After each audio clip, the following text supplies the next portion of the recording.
ನಮಸ್ತೆ ಸ್ನೇಹಿತರೆ, ಇವತ್ತು ನಾವು ಅಂತಿಮ BA ಇತಿಹಾಸ ಕೋರ್ಸ್ 3ರ ಸಂಪೂರ್ಣವಾಗಿ ಪರೀಕ್ಷೆಯ ತಯಾರಿಯನ್ನು ಮಾಡಿಕೊಳ್ಳುವ ಮುಖ್ಯವಾದ ಪ್ರಶ್ನೆಗಳ ಪಾಯಿಂಟ್ಸ್ಗಳನ್ನೆಲ್ಲ ತಿಳಿತಾ ಹೋಗುವ. ನಂತರದ ದಿನಗಳಲ್ಲಿ ಅದರ ವಿವರಣೆಯನ್ನು ಕೂಡ ನಾವು ತಿಳ್ಕೊಳ್ಬೇಕು. ಇವತ್ತು ಸಂಪೂರ್ಣವಾಗಿ ಪಾಯಿಂಟ್ಸ್ಗಳನ್ನು ತಿಳಿತಾ ಹೋಗುವ. ಈಗಾಗಲೇ ನಿಮಗೆ ನಾನು ಹಳೆಯ ಪ್ರಶ್ನೆ ಪತ್ರಿಕೆಗಳನ್ನು ತಿಳಿಸಿದ್ದೆ. ಹಳೆಯ ಪ್ರಶ್ನೆ ಪತ್ರಿಕೆಯಲ್ಲಿ ಬಂದಿರುವಂಥ ಪ್ರಶ್ನೆಗಳನ್ನು ಗುರುತನ್ನು ಕೂಡ ಹಾಕ್ಕೊಳ್ಳಿಕ್ಕೆ ತಿಳಿಸಿದ್ದೆ. ಅದೆಲ್ಲವನ್ನು ನಾವು ಈಗಾಗಲೇ ಮಾಡ್ಕೊಂಡಿದ್ದೇವೆ. ನಮ್ಮ ಹಳೆಯ ವಿಡಿಯೋ ಎಲ್ಲ ಕೂಡ ಪ್ಲೇ ಲಿಸ್ಟಲ್ಲಿದೆ. ಆ ಕೋರ್ಸ್ ಕೂಡ ಮಾಡಿದ್ದಾರೆ. ಆ ಒಂದು ಗ್ರೂಪ್ ಮಾಡಿ ಅದನ್ನು ಕೂಡ ನೀವು ನೋಡ್ಕೊಳ್ಬೋದು. ಮೊದಲಿಗೆ ವಿಜಯನಗರ ಸಾಮ್ರಾಜ್ಯದಲ್ಲಿ ಮೊದಲನೆಯ ಪ್ರಶ್ನೆ ಆಧಾರಗಳು. ವಿಜಯನಗರ ಸಾಮ್ರಾಜ್ಯದ ಶಾಸ್ತ್ರಾಧಾರಗಳ ಬಗ್ಗೆ ತಿಳಿಸಿ ಅಂತ ಕೇಳಿದ್ದಾರೆ. ಅದರಲ್ಲಿ ಮುಖ್ಯವಾಗಿ 2 ಪಾಯಿಂಟ್ಸ್ಗಳು, ಸಾಹಿತ್ಯ ಆಧಾರಗಳು ಮತ್ತು ಪುರಾತತ್ವ ಆಧಾರಗಳು. ಸಾಹಿತ್ಯ ಆಧಾರದಲ್ಲಿ 2 ಸಬ್ ಪಾಯಿಂಟ್ಸ್ಗಳಿದೆ. ಅದು ದೇಶೀಯ ಆಧಾರಗಳು, ಮತ್ತೊಂದು ವಿದೇಶೀಯ ಆಧಾರಗಳು. ಪುರಾತತ್ವ ಆಧಾರಗಳು ಎರಡನೆಯ ಪಾಯಿಂಟ್ನಲ್ಲಿರುವಂಥ ಪುರಾತತ್ವ ಆಧಾರದಲ್ಲಿ ಮತ್ತೆ 3 ಸಬ್ ಪಾಯಿಂಟ್ಸ್ಗಳನ್ನು ಕಾಣ್ಬೋದು. ಅದು ಶಾಸನಗಳು, 2 ನಾಣ್ಯಗಳು, ಹಾಗೆ ಸ್ಮಾರಕಗಳು. ಈ ಪ್ರಶ್ನೆಯ ವಿವರಣೆಯನ್ನು ಸಂಪೂರ್ಣವಾಗಿ ತಿಳ್ಕೊಂಡಿದ್ದೇವೆ. ಕಳೆದ ವಿಡಿಯೋದಲ್ಲಿ ನೋಡ್ಕೊಳ್ಳಿ. ವಿಜಯನಗರ ಸಾಮ್ರಾಜ್ಯದ ಸ್ಥಾಪನೆ ಮತ್ತು ಮೂಲ ಅಂತ ನೋಡಿದರೆ ತೆಲುಗು ಮೂಲ ಮತ್ತು ಕನ್ನಡ ಮೂಲವನ್ನು ಹೊಂದಿರುವಂಥದ್ದು. ರಾಜಕೀಯ ಇತಿಹಾಸದಲ್ಲಿ ಸಂಗಮ ವಂಶದ ಬಗ್ಗೆ ನೋಡಿದರೆ 1ನೇ ಹರಿಹರದ ಬಗ್ಗೆ ಓದ್ಕೊಳ್ಳಿ. ಹಾಗೆಯೇ 1ನೇ ಬುಕ್ಕರಾಯ 5 ಅಂಕಕ್ಕೆ ಕೇಳಿರುವಂತಹ ಪ್ರಶ್ನೆ. ಇನ್ನು ಇದರಲ್ಲಿ 15 ಅಂಕಕ್ಕೆ ಬಂದಿರುವಂತಹ ಪ್ರಶ್ನೆ ಇಮ್ಮಡಿ ದೇವರಾಯ ಅಥವಾ 2ನೇ ದೇವರಾಯನ ಸಾಧನೆಗಳ ಬಗ್ಗೆ ತಿಳಿಸುವಂಥದ್ದು. ಇದರಲ್ಲಿ ಅವರ ದಿಗ್ವಿಜಯಗಳ ಬಗ್ಗೆ, ಅಂದರೆ ಯೋಧನಾಗಿ, ಸಾಮ್ರಾಜ್ಯ ನಿರ್ಮಾಪಕನಾಗಿ, ದಕ್ಷ ಆಡಳಿತಗಾರನಾಗಿ, ಮಹತ್ ದಿಗ್ವಿಜಯಿಯಾಗಿ ಇವನು ಖ್ಯಾತಿಯನ್ನು ಗಳಿಸಿರುವಂಥದ್ದು. ಅವನ ದಿಗ್ವಿಜಯಗಳು: 1. ಕೊಂಡವೀಡು ರಾಜ್ಯವನ್ನು ಜಯಿಸಿದನು. 2. ಕಪಿಲೇಂದ್ರನನ್ನು ಸೋಲಿಸಿದನು. 3. ದೋಅಬ್ ಪ್ರದೇಶದ ಒಡೆತನಕ್ಕೆ ಸೇರಿದನು. 4. ಕೇರಳದ ಮೇಲೆ ಗೆಲುವನ್ನು ಸಾಧಿಸಿದನು. 5. ಲಕ್ಕಣ್ಣ ದಂಡೇಶನಿಗೆ ದೇವರಾಯನು ದಕ್ಷಿಣ ಸಮುದ್ರಾಧಿಪತಿ ಎಂಬ ಬಿರುದನ್ನು ನೀಡುವಂಥದ್ದು. 6. ಸಾಮ್ರಾಜ್ಯದಲ್ಲಿ ಆಂತರಿಕ ಶಾಂತಿ, ಸಾಮಾಜಿಕ ಸದ್ಭಾವನೆ ನೆಲೆಸಿತು. ವ್ಯವಸಾಯದಲ್ಲಿ ಅಧಿಕ ಉತ್ಪಾದನೆ, ಒಳ ಮತ್ತು ಹೊರ ವಾಣಿಜ್ಯ ವ್ಯವಹಾರಗಳ ಯಶಸ್ಸು ಅಂದಿನ ಭವ್ಯ ಜೀವನದ ಅಂಶಗಳಾಗಿದ್ದವು. 7. ದೇವರಾಯನ ಆಸ್ಥಾನಕ್ಕೆ ಪರ್ಷಿಯಾದ ರಾಯಭಾರಿ ಅಬ್ದುಲ್ ರಜಾಕ್ ಭೇಟಿ ನೀಡಿದ್ದನು. ಇವಿಷ್ಟು ನಾವು ಅದರಲ್ಲಿ ಬರೀಬೇಕು. ಹಾಗೆ ಸಾಂಸ್ಕೃತಿಕ ಕೊಡುಗೆಗಳನ್ನು ಕೂಡ ಬರೀಬೇಕು. 2ನೇ ದೇವರಾಯನು ಹಂಪಿಯ ಹಜಾರ ರಾಮಸ್ವಾಮಿ ದೇವಾಲಯವನ್ನು ನಿರ್ಮಿಸಿದನು. ಇನ್ನು ಬರುವಂಥದ್ದು ಘಟಕ 2. ಘಟಕ 2ರಲ್ಲಿ ನಾವು ಓದಬೇಕಾಗಿರುವಂತಹ ಪ್ರಶ್ನೆ ತುಳುವ ವಂಶ. ಅದರಲ್ಲಿ ಶ್ರೀಕೃಷ್ಣ ದೇವರಾಯನ ಆಡಳಿತದ ಬಗ್ಗೆ ಓದ್ಕೊಳ್ಬೇಕು.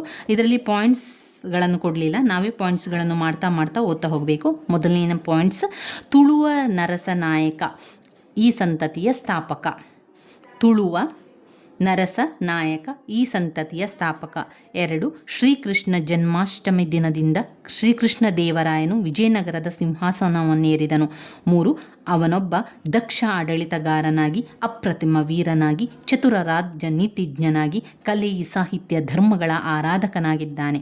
ಶ್ರೀಕೃಷ್ಣ ದೇವರಾಯ ಸುವರ್ಣಯುಗವಾಯಿತೆಂದು ಅವನ ಕಾಲವನ್ನು ಹೇಳುತ್ತಾರೆ. ಶ್ರೀಕೃಷ್ಣ ದೇವರಾಯನು ಮಹಾರಾಜಾದಿರಾಜ, ಮಹಾರಾಜ ಪರಮೇಶ್ವರ, ವೀರಪ್ರತಾಪ, ಕೃಷ್ಣದೇವರಾಯನ ಮಹಾರಾಯ ಎಂಬ ಬಿರುದುಗಳು ಕೂಡ ಹೊಂದಿದೆ. ಕೃಷ್ಣದೇವರಾಯನು ಸುಂದರ ಕಟ್ಟಡಕ್ಕೆ ಭವ್ಯವಾದ ಶಿಖರವನ್ನು ಮಾಡಿದ್ದು ಕೃಷ್ಣದೇವರಾಯ. ಕೃಷ್ಣದೇವರಾಯನ ಆಡಳಿತದಲ್ಲಿ ನಾವು ಬೇರೆ ಬೇರೆ ಪಾಯಿಂಟ್ಸ್ಗಳನ್ನು ಕಾಣ್ಬೋದು. ಯಾವ ರೀತಿಯ ಆಡಳಿತವನ್ನು ಕೃಷ್ಣದೇವರಾಯನು ಮಾಡಿದ್ದ? ಮೊದಲನೇದಾಗಿ ನೀರಾವರಿ ಕಾರ್ಯಗಳನ್ನು ಕೈಗೊಂಡ. 2. ಕೇಂದ್ರಾಡಳಿತ ನಿರ್ವಹಿಸಲು ಅಠಾರ್ ಕಚೇರಿ ಅಥವಾ ರಾಯಸ ಕಚೇರಿಯನ್ನು ಮಾಡಿದ. ಮಂತ್ರಿಗಳನ್ನು ಅಮಾತ್ಯನೆಂದು ಕರೆದ. ಮಂಡಲಗಳನ್ನು ಮಾಡಿದ. ನಾಡುಗಳನ್ನು ವಿಷಯ ಗ್ರಾಮಗಳಾಗಿ ವಿಭಾಗಿಸಿದ. ರಾಜ್ಯಪಾಲರು, ನಾಡಗೌಡ, ಶಾನುಭೋಗರು, ಪಟೇಲರು ಕ್ರಮವಾಗಿ ನೋಡಿಕೊಳ್ಳುತ್ತಿದ್ದರು. ಅಮುಕ್ತ ಮೌಲ್ಯದ ಕೃತಿಯನ್ನು ರಚಿಸಿದವರು ಕೃಷ್ಣದೇವರಾಯ. ಕೃಷ್ಣದೇವರಾಯನ ಸಾಂಸ್ಕೃತಿಕ ಕೊಡುಗೆಗಳನ್ನು ನೋಡಿದರೆ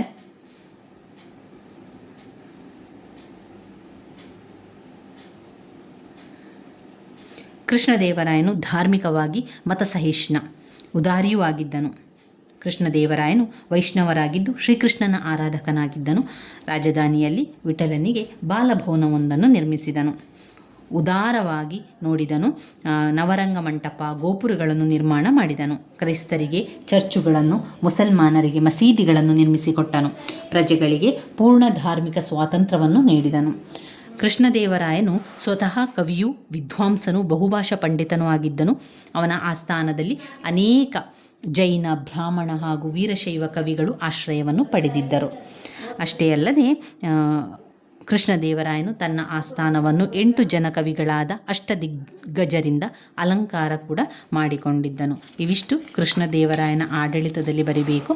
ಹಾಗೆ ಕೃಷ್ಣದೇವರಾಯನ ವ್ಯಕ್ತಿತ್ವದ ಬಗ್ಗೆ ನಾವು ನೋಡುವುದಾದರೆ, ಕೃಷ್ಣದೇವರಾಯನು ಒಬ್ಬ ದಕ್ಷ ಆಡಳಿತಗಾರ, ಒಬ್ಬ ರಾಜನೀತಿಜ್ಞ, ವೀರ ಯೋಧ, ದಂಡನಾಯಕ, ಕಲೆ ಸಾಹಿತ್ಯಗಳ ಉದಾರ ಪೋಷಕನಾಗಿದ್ದ.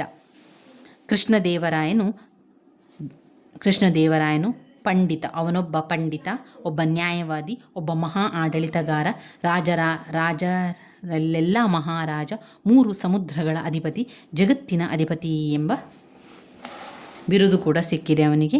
ಅವನು ಯೋಧನಾಗಿ, ಸಾಮ್ರಾಜ್ಯ ನಿರ್ಮಾಪಕನಾಗಿ, ವಿದ್ವಾಂಸನಾಗಿ, ಕಲಾಪೋಷಕನಾಗಿ, ದಕ್ಷ ಆಡಳಿತಗಾರನಾಗಿ, ಸಾಹಿತ್ಯಾಭಿಮಾನಿಯಾಗಿ ಹೆಸರು ಗಳಿಸಿದ್ದಾನೆ. ಇವಿಷ್ಟು ಕೃಷ್ಣದೇವರಾಯನ ಬಗ್ಗೆ ನೀವು ಬರಿತಾ ಹೋಗಬೇಕಾಗಿರುವಂಥದ್ದು. ಇನ್ನು ಬರುವಂತಹ ಮುಖ್ಯವಾದ ಪ್ರಶ್ನೆ ಯಾವುದಿದೆ ಅಂತ ನೋಡ್ತಾ ಹೋದರೆ, ಘಟಕ 4 ಅರವೀಡು ಸಂತತಿಯಲ್ಲಿ ತಾಳಿಕೋಟೆ ಯುದ್ಧದ ಬಗ್ಗೆ ಹಲವಾರು ಬಾರಿ ಪ್ರಶ್ನೆ ಬಂದಿದೆ.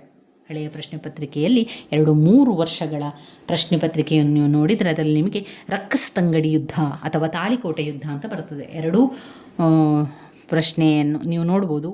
ಒಂದ ತಾಳಿಕೋಟೆ ಯುದ್ಧ, ಅದಕ್ಕೆ ಇನ್ನೊಂದು ಹೆಸರು ರಕ್ಕಸ ತಂಗಡಿ ಯುದ್ಧ ಅಂತ ಕೂಡ ಕರೀತಾರೆ. ರಕ್ಕಸ ತಂಗಡಿ ಯುದ್ಧ ಅಥವಾ ತಾಳಿಕೋಟೆ ಯುದ್ಧ, ಯುದ್ಧದ ಕಾರಣ ಮತ್ತು ಯುದ್ಧದ ಪರಿಣಾಮಗಳನ್ನು ನಾವು ಓದ್ಕೊಳ್ಬೇಕು. ಮೊದಲಿಗೆ ರಕ್ಕಸ ತಂಗಡಿ ಅಥವಾ ತಾಳಿಕೋಟೆ ಯುದ್ಧದ ಕಾರಣಗಳನ್ನು ತಿಳ್ಕೊಳ್ಳುವ. ರಾಮರಾಯನ ವಿದೇಶಾಂಗ ನೀತಿ. 2 ವಿಜಯನಗರ ಸೈನ್ಯದಲ್ಲಿ ಮುಸ್ಲಿಮರ ಸೇರ್ಪಡೆ. 3 ಶಾಹಿ ರಾಜ್ಯಗಳ ಮಿತ್ರಕೂಟ ರಚನೆ. 4 ರಾಮರಾಯನ ತಪ್ಪುಗಳು. 5 ಧಾರ್ಮಿಕ ಮತ್ತು ಆರ್ಥಿಕ ಕಾರಣಗಳು. ತಕ್ಷಣದ ಕಾರಣಗಳು. ಇವಿಷ್ಟು ರಕ್ಕಸ ತಂಗಡಿ ಅಥವಾ ತಾಳಿಕೋಟೆ ಯುದ್ಧದ ಕಾರಣಗಳು. ಮತ್ತೊಮ್ಮೆ ಪಾಯಿಂಟ್ಸ್ಗಳನ್ನು ನೋಡುವ. ರಾಮರಾಯನ ವಿದೇಶಾಂಗ ನೀತಿ, ವಿಜಯನಗರ ಸೈನ್ಯದಲ್ಲಿ ಮುಸ್ಲಿಮರ ಸೇರ್ಪಡೆ, ಶಾಹಿ ರಾಜ್ಯಗಳ ಮಿತ್ರಕೂಟ ರಚನೆ, ರಾಮರಾಯನ ತಪ್ಪುಗಳು, ಧಾರ್ಮಿಕ ಮತ್ತು ಆರ್ಥಿಕ ಕಾರಣಗಳು, ತಕ್ಷಣದ ಕಾರಣಗಳು. ಇದು ಯುದ್ಧದ ಕಾರಣಗಳಾಯಿತು. ಇನ್ನು ಯುದ್ಧದ ಪರಿಣಾಮಗಳನ್ನು ನೋಡಿದರೆ, ರಕ್ಕಸ ತಂಗಡಿ ಅಥವಾ ತಾಳಿಕೋಟೆ ಯುದ್ಧವು ದಕ್ಷಿಣ ಭಾರತದ ರಾಜಕೀಯ ವ್ಯವಸ್ಥೆ ಮತ್ತು ಆರ್ಥಿಕ ವ್ಯವಸ್ಥೆಯ ಮೇಲೆ ಮಹತ್ತರವಾದ ಪರಿಣಾಮಗಳನ್ನುಂಟು ಮಾಡಿದೆ. ಯುದ್ಧರಂಗದಲ್ಲಿ ಲಕ್ಷಾಂತರ ಸೈನಿಕರು ಹತರಾದರು. ಹಲವು ತಿಂಗಳವರೆಗೆ ಲೂಟಿ, ದರೋಡೆಗಳು ನಡೆದವು. ಅಳಿದುಳಿದ ಸೈನಿಕರು ಬಂಗಾರ, ಆಭರಣ, ಕುದುರೆ, ಗುಲಾಮರನ್ನು ಪಡೆದು ಶ್ರೀಮಂತರಾದರು. ವಿಜಯನಗರ ಸಾಮ್ರಾಜ್ಯವು ಸಂಪೂರ್ಣವಾಗಿ ನಾಶ ಹೊಂದದಿದ್ದರೂ ತನ್ನ ಘನತೆ, ಗೌರವ, ಪ್ರತಿಷ್ಠೆ, ವೈಭವವನ್ನೆಲ್ಲ ಕಳೆದುಕೊಂಡಿತು. ಈ ಕದನದಿಂದ ಮುಸ್ಲಿಂ ಸುಲ್ತಾನರು ವಿಜಯ ಗಳಿಸುವುದರ ಜೊತೆಗೆ ವಿಜಯನಗರದ ಅನೇಕ ಸುಂದರ ದೇವಾಲಯಗಳನ್ನು, ಮೂರ್ತಿಗಳನ್ನು ಭಗ್ನಗೊಳಿಸಿ ಪ್ರಖ್ಯಾತ ರಾಜಧಾನಿಯಾಗಿದ್ದ ವಿಜಯನಗರವನ್ನು ಹಾಳು ಹಂಪಿಯನ್ನಾಗಿಸಿದರು. ಇನ್ನು ಬರುವಂಥದ್ದು ಘಟಕ 5 ವಿಜಯನಗರ ಸಾಮ್ರಾಜ್ಯದ ಆರ್ಥಿಕ, ಸಾಮಾಜಿಕ, ಧಾರ್ಮಿಕ ಸ್ಥಿತಿಗತಿಗಳು. ವಿಜಯನಗರದ ಆಡಳಿತ ವ್ಯವಸ್ಥೆ 15 ಅಂಕಕ್ಕೆ ಕೇಳಿರುವಂತಹ ಪ್ರಶ್ನೆ. ವಿಜಯನಗರ ಸಾಮ್ರಾಜ್ಯದ ಆರ್ಥಿಕ ಬೆಳವಣಿಗೆ, ಸಾಮಾಜಿಕ ವ್ಯವಸ್ಥೆಯನ್ನು ಕೂಡ ತಿಳ್ಕೊಳ್ಳೋಣ.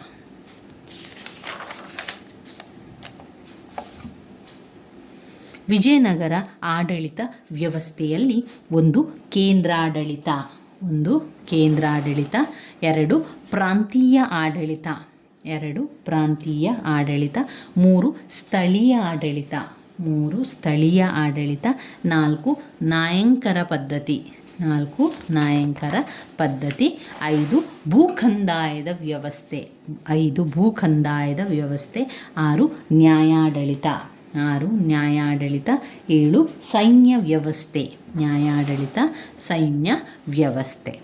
ವಿಜಯನಗರ ಕಾಲದ ಆರ್ಥಿಕ ಬೆಳವಣಿಗೆಗಳ ಬಗ್ಗೆ ತಿಳ್ಕೊಳ್ಳುವ. ವಿಜಯನಗರದ ಆರ್ಥಿಕ ಬೆಳವಣಿಗೆಯಲ್ಲಿ ಕೃಷಿ, ಕೈಗಾರಿಕೆ ಮತ್ತು ಕರಕುಶಲ ವಸ್ತುಗಳ ತಯಾರಿ, ಕೈಗಾರಿಕೆ ಮತ್ತು ಕರಕುಶಲ ವಸ್ತುಗಳ ತಯಾರಿಕೆ.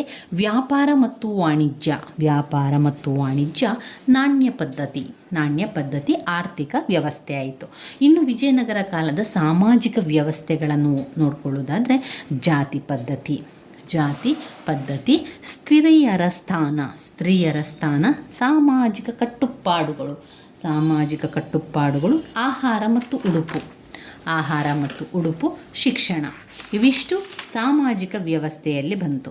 ಧರ್ಮ ಅಂತ ಬಂದಾಗ ವೈದಿಕ ಧರ್ಮ, ಜೈನ ಧರ್ಮ, ಇಸ್ಲಾಂ ಧರ್ಮ, ಕ್ರಿಶ್ಚಿಯನ್ ಧರ್ಮ, ಇವಿಷ್ಟು ಧರ್ಮ ಇತ್ತು. ಇವಿಷ್ಟು ವಿಜಯನಗರದ ಆಡಳಿತದ ವ್ಯವಸ್ಥೆಗಳಲ್ಲಿ ಕಾಣುವಂಥದ್ದು. ಕೇಂದ್ರ ಆಡಳಿತ, ಪ್ರಾಂತೀಯ ಆಡಳಿತ, ಸ್ಥಳೀಯ ಆಡಳಿತ, ನಾಯಂಕರ ಪದ್ಧತಿ, ಭೂಕಂದಾಯದ ವ್ಯವಸ್ಥೆ, ನ್ಯಾಯಾಡಳಿತ, ಸೈನ್ಯ ವ್ಯವಸ್ಥೆ. ವಿಜಯನಗರ ಕಾಲದ ಆರ್ಥಿಕ ಬೆಳವಣಿಗೆಯಲ್ಲಿ ಕೃಷಿ, ಕೈಗಾರಿಕೆ ಮತ್ತು ಕರಕುಶಲ ವಸ್ತುಗಳ ತಯಾರಿ, ವ್ಯಾಪಾರ ಮತ್ತು ವಾಣಿಜ್ಯ, ನಾಣ್ಯ ಪದ್ಧತಿ. ವಿಜಯನಗರ ಕಾಲದ ಸಾಮಾಜಿಕ ವ್ಯವಸ್ಥೆ ಜಾತಿ ಪದ್ಧತಿ, ಸ್ತ್ರೀಯರ ಸ್ಥಾನ, ಸಾಮಾಜಿಕ ಕಟ್ಟುಪಾಡುಗಳು, ಆಹಾರ ಮತ್ತು ಉಡುಪು, ಶಿಕ್ಷಣ. ಧರ್ಮದಲ್ಲಿ ವೈದಿಕ ಧರ್ಮ, ಜೈನ ಧರ್ಮ, ಇಸ್ಲಾಂ ಧರ್ಮ ಮತ್ತು ಕ್ರಿಶ್ಚಿಯನ್ ಧರ್ಮ. ಇನ್ನು ಬರುವಂಥದ್ದು ಘಟಕ 6 ವಿಜಯನಗರದ ಕಲೆ ಮತ್ತು ವಾಸ್ತುಶಿಲ್ಪದ ಬಗ್ಗೆ ಇರುವಂಥದ್ದು. ಕಲೆ ಮತ್ತು ವಾಸ್ತುಶಿಲ್ಪದ ಬಗ್ಗೆ ನಾವು ನೋಡೋದಾದರೆ ವಿಜಯನಗರದಲ್ಲಿ ಯಾವುದೆಲ್ಲ ಸಂಸ್ಕೃತ ಸಾಹಿತ್ಯ, ಕನ್ನಡ ಸಾಹಿತ್ಯ, ವೈದಿಕ ಸಾಹಿತ್ಯ, ತೆಲುಗು ಸಾಹಿತ್ಯ, ತಮಿಳು ಸಾಹಿತ್ಯವನ್ನು ಕಾಣ್ಬೋದು. ವಿಜಯನಗರದ ಕಾಲದ ಕಲೆ ಮತ್ತು ವಾಸ್ತುಶಿಲ್ಪ ಇತರೆ ಕಟ್ಟಡಗಳ ಬಗ್ಗೆ ನೋಡೋದಾದರೆ, 1. ಶೃಂಗೇರಿಯ ವಿದ್ಯಾಶಂಕರ ದೇವಾಲಯ ವಿಜಯನಗರ ಕಾಲದ ಆರಂಭದ ದೇವಾಲಯಗಳಲ್ಲಿ ಪ್ರಮುಖವಾಗಿದೆ. ಶ್ರೀಚಕ್ರ ವಿನ್ಯಾಸದಲ್ಲಿ ಜ್ಯೋತಿಷ್ಯ ಮಾಲಾಂಕಗಳ ಮೇಲೆ ಎತ್ತರದ ಜಗುಲಿಯ ಮೇಲೆ ಕಗ್ಗಲ್ಲಿನಲ್ಲಿ ನಿರ್ಮಿಸಲಾಗಿದೆ. ವಿಜಯನಗರದ ಪ್ರಥಮ ಹಂತದ ದೇವಾಲಯಗಳಲ್ಲಿ ಕೃಷ್ಣ ದೇವಾಲಯ, ನರಸಿಂಹ ದೇವಾಲಯ ಮತ್ತು ಗಾಣಗಿತ್ತಿಯ ಜೈನ ದೇವಾಲಯಗಳು ಮುಖ್ಯವಾಗಿದೆ. ದೇವಾಲಯದ ಮಂಟಪದಲ್ಲಿರುವ 12 ಕಂಬಗಳು 12 ರಾಶಿಗಳನ್ನು ಪ್ರತಿನಿಧಿಸುತ್ತದೆ. ದೇವಾಲಯದ ಶಿಖರವು ಹೊಯ್ಸಳ ಮಾದರಿಯಾಗಿದ್ದು, ನವರಂಗದ ಕಂಬಗಳಲ್ಲಿ ದ್ರಾವಿಡ ಶೈಲಿಯು ಎದ್ದು ಕಾಣುತ್ತದೆ. ಹಂಪಿಯಲ್ಲಿ ಮಹಾನವಮಿ ದಿಬ್ಬವನ್ನು ಕಟ್ಟಿಸಿದನು. ಅನಂತಪುರ ಜಿಲ್ಲೆಯ ಹಿಂದೂಪುರದ ಸಮೀಪದಲ್ಲಿರುವ ಲೇಪಾಕ್ಷಿಯ ವೀರಭದ್ರೇಶ್ವರ ದೇವಾಲಯವು ವಾಸ್ತುಕಲೆಯ ಪ್ರಮುಖ ದೇವಾಲಯ. ಶ್ರೀಕೃಷ್ಣ ದೇವರಾಯನ ಅಧಿಕಾರಿಯಾಗಿದ್ದ ವಿರುಪಣ್ಣನು ಇದನ್ನು ನಿರ್ಮಿಸಿದನೆಂದು ತಿಳಿದುಬರುತ್ತದೆ. ಈ ದೇವಾಲಯದ ಶಿವಲಿಂಗದ ಮೇಲೆ ಸುಮಾರು 25 ಅಡಿ ಎತ್ತರದ 7 ಹೆಡೆಯ ಸರ್ಪ ತನ್ನ ನಾಲಿಗೆಯನ್ನು ಚಾಚಿರುವುದು ಭಕ್ತರ ಕಣ್ಮನಗಳು ಸೆಳೆಯುತ್ತದೆ.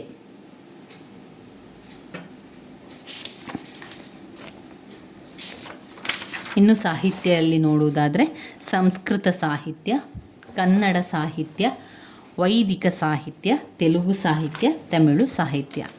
ಇನ್ನು ಬರುವಂಥದ್ದು ಬ್ಲಾಕ್ 2. ಬ್ಲಾಕ್ 2ರಲ್ಲಿ ಯಾವುದೆಲ್ಲ ಪ್ರಶ್ನೆಗಳನ್ನು ನಾವು ಓದ್ಕೊಳ್ಳಿಕ್ಕಿದೆ? 1. ಕೆಳದಿ ನಾಯಕರುಗಳ ಬಗ್ಗೆ, ಮಾಗಡಿ ಕೆಂಪೇಗೌಡರ ಬಗ್ಗೆ, ಚಿಕ್ಕದೇವರಾಯರ ಒಡೆಯರ ಸಾಧನೆಗಳ ಬಗ್ಗೆ, ಹೈದರಾಲಿ ಮತ್ತು ಟಿಪ್ಪು ಸುಲ್ತಾನರವರ ಸಾಧನೆಯ ಬಗ್ಗೆ, ಮಹಾರಾಣಿ ಲಕ್ಷ್ಮಮ್ಮಣ್ಣಿಯವರ ಆಡಳಿತದ ಬಗ್ಗೆ. ಇವಿಷ್ಟು ತುಂಬಾ ಮುಖ್ಯವಾಗಿರುವಂತಹ ಪ್ರಶ್ನೆಗಳು ಬ್ಲಾಕ್ 2ರಲ್ಲಿ. ನಾಯಂಕರ ಪದ್ಧತಿಯನ್ನು ಓದ್ಕೊಳ್ಬೇಕು. ಈ ನಾಯಂಕರ ಪದ್ಧತಿ 5 ಅಂಕಕ್ಕೆ ಬಂದಿರುವಂತಹ ಪ್ರಶ್ನೆ. ಒಮ್ಮೆ ಓದ್ತಾ ಹೋಗಬೇಕು. ಅದರಲ್ಲಿ ಏನಿದೆ ಅಂತ ನೋಡುವ. ಪಾಯಿಂಟ್ಸನ್ನು ಕೊಡಲಿಲ್ಲ ಅವರು. ನಾಯಂಕರ ಪದ್ಧತಿ ಏನು? ಟೆಕ್ಸ್ಟ್ ಬುಕ್ ಇದ್ದವರು ಅದನ್ನು ನೋಡಿಕೊಂಡು ಕಲಿತ್ಕೊಳ್ಳಿ. ಒಂದು ವೇಳೆ ನಿಮ್ಮಲ್ಲಿ ಟೆಕ್ಸ್ಟ್ ಬುಕ್ ಇಲ್ಲ ಅಂತಾದರೆ ನಾನು ಇದನ್ನು ಹೇಳ್ತಾ ಹೋಗ್ತೇನೆ, ಸರಿಯಾಗಿ ಅರ್ಥ ಮಾಡಿಕೊಳ್ಳಿ. ನಾಯಂಕರ ಪದ್ಧತಿ ವಿಜಯನಗರ ಸಾಮ್ರಾಜ್ಯದ ಕಾಲಕ್ಕಾಗಲೇ ಅಸ್ತಿತ್ವಕ್ಕೆ ಬಂದಿದ್ದ ನಾಯಂಕರ ಪದ್ಧತಿಯು ಸಹ ಕರ್ನಾಟಕದಲ್ಲಿ ಪಾಳೆಯಗಾರರು ಮತ್ತು ನಾಯಕರುಗಳ ಏಳಿಗೆಗೆ ಕಾರಣವಾಯಿತು. ವಿಜಯನಗರ ಸಾಮ್ರಾಜ್ಯದ ವಿಸ್ತರಣೆ ಹಾಗೂ ಭದ್ರತೆಗೆ ಅಪಾರವಾಗಿ ಶ್ರಮಿಸಿದ್ದ ಮತ್ತು ಸಾಮ್ರಾಜ್ಯದ ಶಾಂತಿ ಸುವ್ಯವಸ್ಥೆಗೆ ಸಹಾಯಕವಾಗಿದ್ದ ನಾಯಂಕರ ಪದ್ಧತಿಯು ಕರ್ನಾಟಕದ ರಾಜಕೀಯ ವ್ಯವಸ್ಥೆಯಲ್ಲಿ ಪ್ರಮುಖ ಪಾತ್ರ ನಿರ್ವಹಿಸಿತ್ತು. ಕೃಷ್ಣದೇವರಾಯನ ಕಾಲದಲ್ಲಿ ವಿಶೇಷವಾಗಿ ರೂಪುಗೊಂಡ ನಾಯಂಕರ ಪದ್ಧತಿಯು ಸಾಮ್ರಾಜ್ಯದ ಸೈನಿಕ ವ್ಯವಸ್ಥೆಯ ಆಧಾರ ಸ್ತಂಭವಾಗಿದ್ದು, ಅಳಿಯ ರಾಮರಾಯನ ಮರಣಾನಂತರ ಈ ವ್ಯವಸ್ಥೆಯು ಸಾಮ್ರಾಜ್ಯದ ಪತನಕ್ಕೂ ನಾಂದಿಯಾಯಿತೆಂಬುದು ಉತ್ಪ್ರೇಕ್ಷೆಯಲ್ಲ. ನಾಯಂಕರ ವ್ಯವಸ್ಥೆಯ ಆರಂಭದ ಬಗ್ಗೆ ವಿದ್ವಾಂಸರುಗಳಲ್ಲಿ ಏಕಾಭಿಪ್ರಾಯವು ಕಂಡುಬರುವುದಿಲ್ಲ. ಉದಾಹರಣೆಗೆ ಪ್ರಸಿದ್ಧ ವಿದ್ವಾಂಸರಾದ doctor B A. Saletore, doctor N. Venkataramanayya, father Henry H. ಹೆರಾಸ್ರವರು ತಮ್ಮ ಬರವಣಿಗೆಯಲ್ಲಿ ನಾಯಂಕರ ಪದ್ಧತಿಯ ಉಗಮ ಮತ್ತು ಬೆಳವಣಿಗೆಯ ಬಗ್ಗೆ ತಮ್ಮದೇ ಆದ ಸಿದ್ಧಾಂತವನ್ನು ಮಂಡಿಸಿದ್ದಾರೆ. Doctor N. ವೆಂಕಟರಮಣಯ್ಯನವರು ವಿಜಯನಗರದಲ್ಲಿ ಅಸ್ತಿತ್ವದಲ್ಲಿದ್ದ ಸೈನಿಕ ಭೂಹಿಡುವಳಿ ವ್ಯವಸ್ಥೆಯಾದ ನಾಯಂಕರ ಪದ್ಧತಿ ಮತ್ತು ವೇತನವನ್ನು ಪಡೆದುಕೊಂಡು ಕಾರ್ಯವನ್ನು ನಿರ್ವಹಿಸುತ್ತಿದ್ದ ಆಯಗಾರ ಪದ್ಧತಿಯನ್ನು ವಿಶ್ಲೇಷಿಸಿ ಈ ಪದ್ಧತಿಗಳನ್ನು ಮುಂದೆ ವಿಜಯನಗರದ ಅರಸರು ಜಾರಿಗೊಳಿಸಿದ್ದರೆಂದು ಮತ್ತು ಇವೆರಡೂ ಪದ್ಧತಿಗಳು ಈಗಾಗಲೇ ವಾರಂಗಲ್ಲಿನ ಕಾಕತೀಯ ಅರಸರ ಕಾಲದಲ್ಲೂ ಅಸ್ತಿತ್ವದಲ್ಲಿದೆ ಎಂಬುದಾಗಿ ನಮ್ಮ ಅಭಿಪ್ರಾಯ ವ್ಯಕ್ತಪಡಿಸಿದ್ದಾರೆ. ವಿಜಯನಗರದ ಕಾಲದಲ್ಲಿ ನಾಯಂಕರ ಪದ್ಧತಿಯು ಅಸ್ತಿತ್ವದಲ್ಲಿದ್ದ ಭೂಹಿಡುವಳಿ ವ್ಯವಸ್ಥೆಯಲ್ಲಿನ ಒಂದು ಪ್ರಮುಖವಾದ ಅಂಶ. ಈಗ ಗೊತ್ತಾಯ್ತಾ, ನಾಯಂಕರ ಪದ್ಧತಿ ಅಂತ ಹೇಳಿದರೆ ವಿಜಯನಗರದ ಕಾಲದಲ್ಲಿದ್ದಂಥದ್ದು. ಅದು ಯಾಕೆ ಬಂತು ಅಂತ ಹೇಳಿದರೆ ಭೂಹಿಡುವಳಿಗಳ ವ್ಯವಸ್ಥೆಯಲ್ಲಿನ ಒಂದು ಪ್ರಮುಖವಾದ ಅಂಶ. ನಾಯಂಕರ ಪದ್ಧತಿಯು ಅಸ್ತಿತ್ವದಲ್ಲಿದ್ದಂತಹ ಭೂ ಹಿಡುವಳಿಗಳ ವ್ಯವಸ್ಥೆಯಲ್ಲಿನ ಒಂದು ಪ್ರಮುಖವಾದ ಅಂಶ. ವಿಸ್ತಾರವಾಗಿದ್ದ ಭೂಪ್ರದೇಶಗಳನ್ನು ಸಂರಕ್ಷಿಸಿಕೊಳ್ಳುವುದಕ್ಕಾಗಿ ವಿಜಯನಗರದ ಅರಸರು ವಿಶಾಲ ಭೂಮಿಯನ್ನು ಸೈನಿಕ ಅಧಿಕಾರಿಗಳಿಗೆ ವಹಿಸಿದ್ದರು. ಈ ರೀತಿಯಲ್ಲಿ ಭೂಮಿಯ ಮೇಲಿನ ಒಡೆತನವನ್ನು ಸಂಪಾದಿಸಿದವರು ಕಾಲಕ್ರಮೇಣ ಅಮರನಾಯಕ ಎಂಬ ಹೆಸರನ್ನು ಪಡೆದುಕೊಂಡರೆ, ಅಮರನಾಯಕರ ವ್ಯಾಪ್ತಿಗೊಳಪಟ್ಟ ಭೂಪ್ರದೇಶಗಳು ಅಮರಮಾಗಣಿ ಎಂದು ಕರೆಯಲ್ಪಟ್ಟವೆಂಬುದಾಗಿ ತಿಪಟೂರಿನ 29ನೆಯ ಶಾಸನದಿಂದ ತಿಳಿದುಬರುತ್ತದೆ. ಈ ರೀತಿಯ ಭೂ ಹಿಡುವಳಿ ಪದ್ಧತಿಯು ಕಾಲಕ್ರಮೇಣ ವಿಜಯನಗರದ ರಾಜಕೀಯ ವ್ಯವಸ್ಥೆಯ ಮೇಲೆ ತನ್ನ ಪ್ರಭಾವಗಳನ್ನು ಬೀರಿತು. ತಾಳಿಕೋಟೆ ಕದನ ನಂತರ ವಿಜಯನಗರ ಸಾಮ್ರಾಜ್ಯವು ತನ್ನ ಪ್ರಾಬಲ್ಯವನ್ನು ಕಳೆದುಕೊಂಡಂತೆ ಅನೇಕ ಅಮರನಾಯಕರು ಕೇಂದ್ರ ಆಡಳಿತ ವ್ಯವಸ್ಥೆಯ ವಿರುದ್ಧ ಸೆಟೆದು ನಿಂತು ತಮ್ಮ ಸ್ವಾತಂತ್ರ್ಯವನ್ನು ಘೋಷಿಸಿಕೊಂಡರು.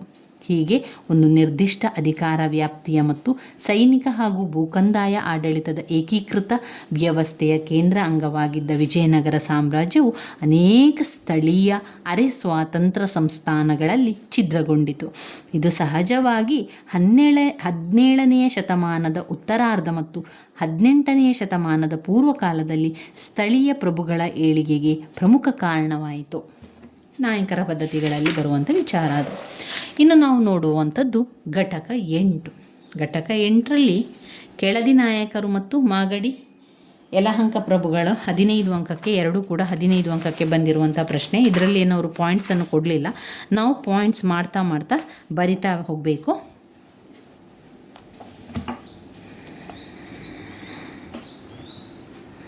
ಸ್ವಲ್ಪ ಪೀಠಿಗೆಯನ್ನು ಕೂಡ ನೋಡ್ಕೊಳ್ಳುವಾಗ ನಮಗೆ ಸರಿಯಾಗಿ ನೆನಪಲ್ಲಿ ಉಳಿಲಿಕ್ಕೆ ಸಾಧ್ಯ ಆಗ್ತದೆ.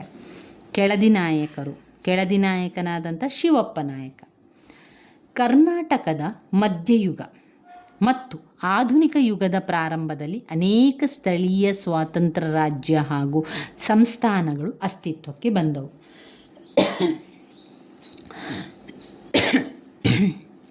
ವಿಜಯನಗರ ಸಾಮ್ರಾಜ್ಯದ ಪತನಾನಂತರ ಅಧಿಕಾರಕ್ಕೆ ಬಂದ ಮೈಸೂರು ಒಡೆಯರು ಕೆಳದಿ, ಮಾಗಡಿ, ಮಧುಗಿರಿ, ಹಾಗಲವಾಡಿ, ಚಿತ್ರದುರ್ಗ ಮುಂತಾದ ಕಿರಿಯ ರಾಜ್ಯಗಳು ಈ ಹಿಂದಿನ ರಾಜಕೀಯ ಮತ್ತು ಸಾಂಸ್ಕೃತಿಕ ಪರಂಪರೆಗಳನ್ನು ಉಳಿಸಿ ಬೆಳೆಸಿದವು.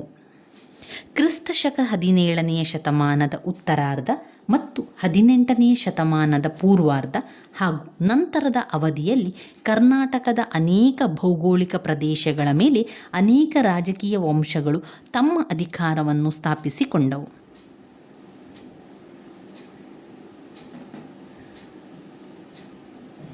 ಇಲ್ಲಿ ಕೆಳದಿ ನಾಯಕರು ಶಿವಪ್ಪ ನಾಯಕರವರ ಬಗ್ಗೆ ಬರೆಯಿರಿ ಅಂತ 15 ಅಂಕಕ್ಕೆ ಕೇಳಿದ್ದಾರೆ. ನಾವು ಅದನ್ನು ಓದ್ಕೊಳ್ಬೇಕು. ಅದರಲ್ಲಿ ಪಾಯಿಂಟ್ಸ್ ಅಂತ ಕೊಡಲಿಲ್ಲ. ನಾವು ಓದ್ತಾ ಅದರಲ್ಲಿ ಅದನ್ನು ಅಂಡರ್ಲೈನನ್ನು ಮಾಡಿಕೊಳ್ಳಿ, ಅಲ್ಲಿ ಗುರುತನ್ನು ಹಾಕ್ಕೊಂಡು ಅದನ್ನೇ ನಾವು ಪಾಯಿಂಟ್ಸ್ ಆಗಿ ಬರಿತಾ ಹೋಗಬೇಕಾಗಿರುವಂಥದ್ದು.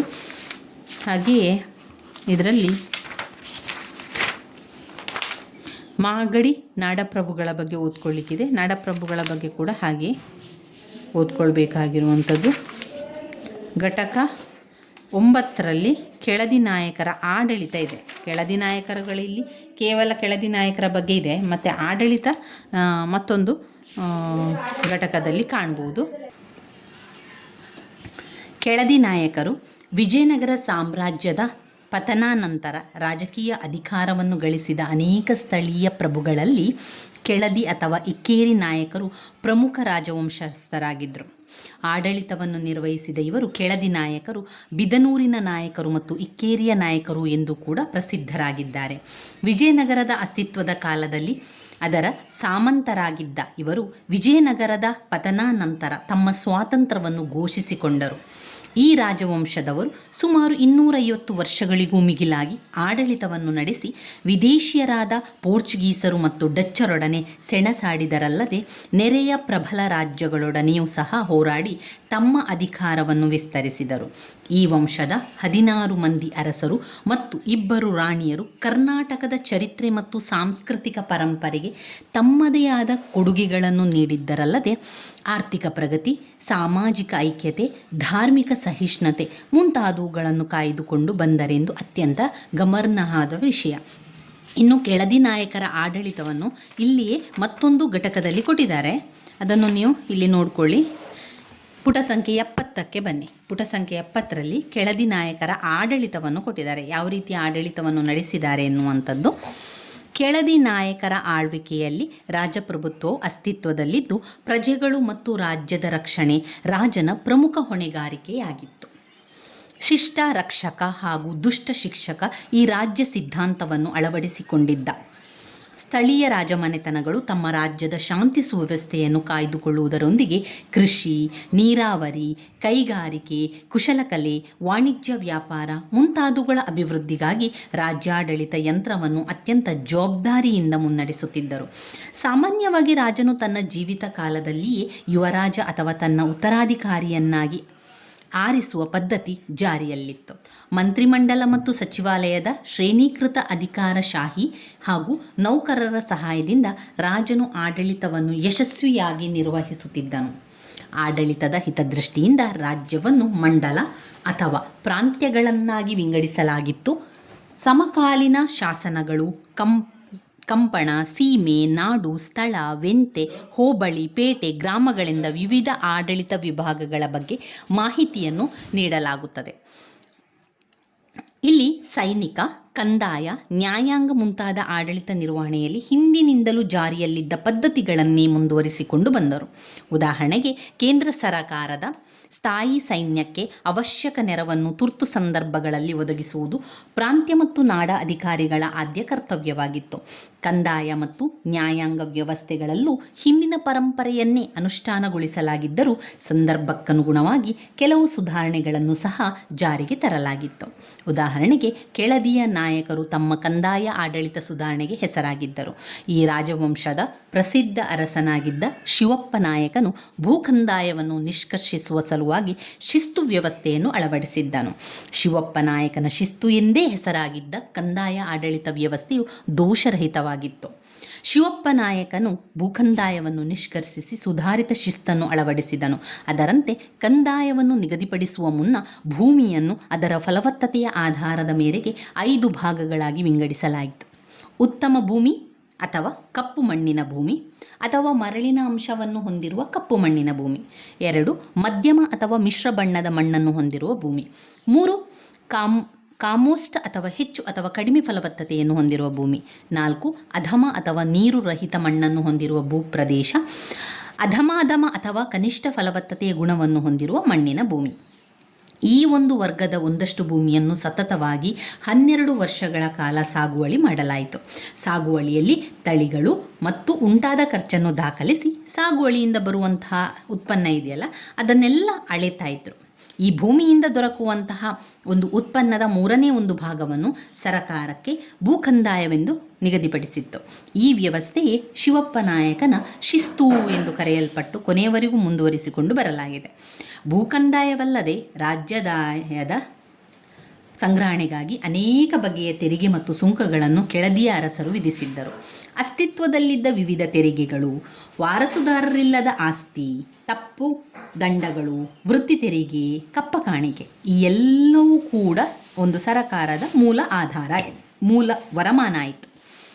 ಹಲವು ರೀತಿಯ ಮಸಾಲೆ, ಸಾಂಬಾರ್, ದವಸ ಧಾನ್ಯಗಳು, ಅಕ್ಕಿ, ಮರ, ಅರಣ್ಯ ಉತ್ಪನ್ನ, ಬಟ್ಟೆ, ತಂಬಾಕು, ವಿವಿಧ ವಸ್ತುಗಳ ಮೇಲೆ ತೆರಿಗೆಯನ್ನು ವಿಧಿಸಲಾಯಿತು. ಎಲ್ಲದರಲ್ಲೂ ತೆರಿಗೆ, ತುಂಬ ವಸ್ತುಗಳಲ್ಲಿ ತೆರಿಗೆಯನ್ನು ಹಾಕಿ ಸರಕಾರಕ್ಕೆ ಆದಾಯ ಆಯಿತದು ಸರಕಾರದ ಮೂಲ ವರಮಾನ ಅಂತ ಮಾಡಲಾಯಿತು.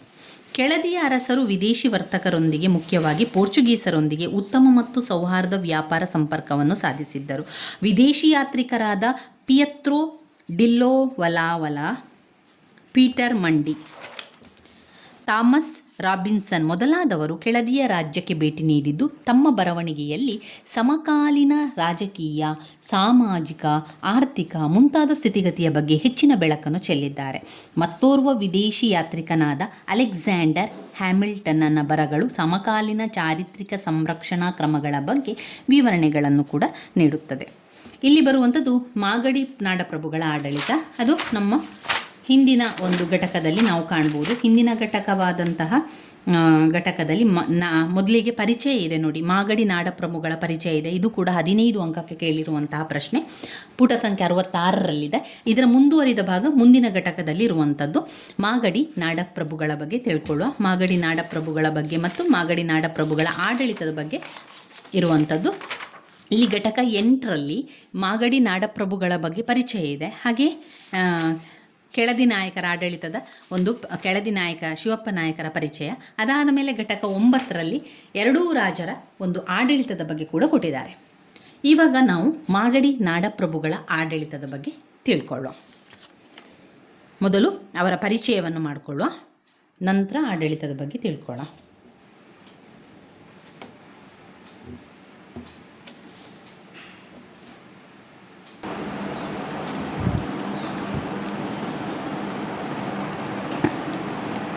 ಕೆಳದಿ ಹಾಗೂ ಚಿತ್ರದುರ್ಗದ ನಾಯಕರಂತೆ ಮಾಗಡಿ ಅಥವಾ ಯಲಹಂಕ ನಾಡಪ್ರಭುಗಳು ಸಹ ಪ್ರಮುಖ ಸ್ಥಳೀಯ ರಾಜಮನೆತನವಾಗಿದೆ. ಯಲಹಂಕದ ನಾಡಪ್ರಭುಗಳು ಈ ವಂಶದ ಆಳ್ವಿಕೆಯಲ್ಲಿ ಇಂದಿನ ಜನನಿಬಿಡ ಬೆಂಗಳೂರು ನಗರವನ್ನು ನಿರ್ಮಿಸಲಾಯಿತು. ಬೆಂಗಳೂರು ನಗರವನ್ನು ನಿರ್ಮಿಸಿದವರು ನಾಡಪ್ರಭುಗಳು, ಕೆಂಪೇಗೌಡರು. ಈ ರಾಜವಂಶದ ದೊರೆಗಳನ್ನು ಮಾಗಡಿಯ ಪ್ರಭುಗಳು ಎಂದು ಕರೆಯಲಾಗುತ್ತದೆ. ಈ ರಾಜವಂಶದ ಅಧ್ಯಯನಕ್ಕೆ ಅನೇಕ ಐತಿಹಾಸಿಕ ಕೃತಿಗಳಲ್ಲದೆ ಜನಪದೀಯ ಸಾಹಿತ್ಯ ಕೃತಿಗಳು ಸಹ ಲಭ್ಯವಾಗಿದೆ. ಅನೇಕ ವಿದೇಶಿಯ ಯಾತ್ರಿಕರು ಈ ಸಂತತಿಯ ಬಗ್ಗೆ ತಮ್ಮ ವಿವರಗಳನ್ನು ನೀಡಿದ್ದಾರೆ. ಇವುಗಳಲ್ಲಿ ವಿದೇಶಿಯರ ಪತ್ರಗಳು ಸಹ ಸೇರಿದೆ. ಪ್ರಾರಂಭಿಕ ಪ್ರಭುಗಳು ಮಾಗಡಿ ಅಥವಾ ಯಲಹಂಕ ನಾಡಪ್ರಭುಗಳ ವಂಶದ ಪ್ರಾರಂಭಿಕ ಚರಿತ್ರೆ ನಮಗೆ ಅಸ್ಪಷ್ಟವಾಗಿರುವಂಥದ್ದನ್ನು ಕಾಣ್ಬೋದು. ಈ ರಾಜವಂಶದ 3 ಪ್ರಭುಗಳು ಯಲಹಂಕವನ್ನು ರಾಜಧಾನಿಯನ್ನಾಗಿ ಮಾಡಿಕೊಂಡು ಕಿರಿದಾದ ರಾಜಕೀಯ ಪ್ರದೇಶದ ಮೇಲೆ ತಮ್ಮ ರಾಜಕೀಯ ಅಧಿಕಾರವನ್ನು ಸ್ಥಾಪಿಸಿ ನಾಡಪ್ರಜೆಗಳ ಅಭಿವೃದ್ಧಿಗಾಗಿ ಶ್ರಮಿಸಿದರು. ಕೆಂಪೇಗೌಡರು ಮಾಗಡಿ ಕೆಂಪೇಗೌಡರೆಂದೇ ಹೆಸರಾಗಿದ್ದ ಮೊದಲನೆಯ ಕೆಂಪೇಗೌಡರು ಕ್ರಿಸ್ತಶಕ 1510ರಲ್ಲಿ ಅಧಿಕಾರಕ್ಕೆ ಬರ್ತಾರೆ. ಸಮಕಾಲೀನ ದಾಖಲೆಗಳು, ಮುಖ್ಯವಾಗಿ ಶಾಸನಗಳು, ಈತನ ಆಳ್ವಿಕೆ ಸಾಧನೆಗಳ ಬಗ್ಗೆ ವಿವಿಧ ಮಾಹಿತಿಗಳನ್ನು ಕೊಟ್ಟಿದೆ. ವಿಜಯನಗರದ ಅರಸರೊಂದಿಗೆ ಉತ್ತಮ ಮೈತ್ರಿಯನ್ನು ಹೊಂದಿದ್ದರು. ಇತಿಹಾಸಕಾರರು ಸಾಮ್ರಾಜ್ಯ ಮತ್ತು ಮಾಂಡಳಿಕರ ನಡುವಣ ಸಂಬಂಧಗಳೆಂದು ಗುರುತಿಸುತ್ತಾರೆ.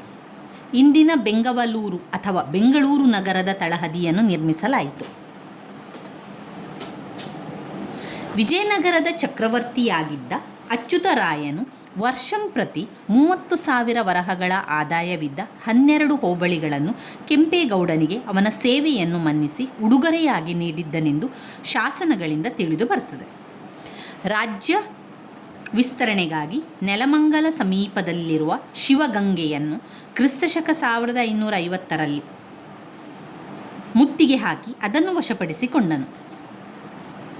ಸ್ವಾತಂತ್ರ್ಯಾಭಿಮಾನಿಯಾದ ಮಾಗಡಿ ಕೆಂಪೇಗೌಡರು ತಮ್ಮ ಹೆಸರಿನಲ್ಲಿ ಸ್ವತಃ ನಾಣ್ಯವನ್ನು ಹೊಂದುವ ಇಚ್ಛೆಯಿಂದ ನಾಣ್ಯವನ್ನು ಮುದ್ರಿಸಿ ಚಲಾವಣೆಗೆ ತಂದರು.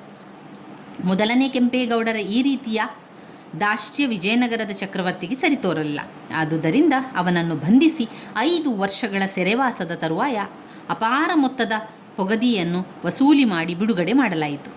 ಅಂತಿಮವಾಗಿ ಕ್ರಿಸ್ತಶಕ 1578ರಲ್ಲಿ ಶಿವಗಂಗೆಯಲ್ಲಿ ಆತನು ಮರಣ ಕೂಡ ಹೊಂದಿದ್ದನು.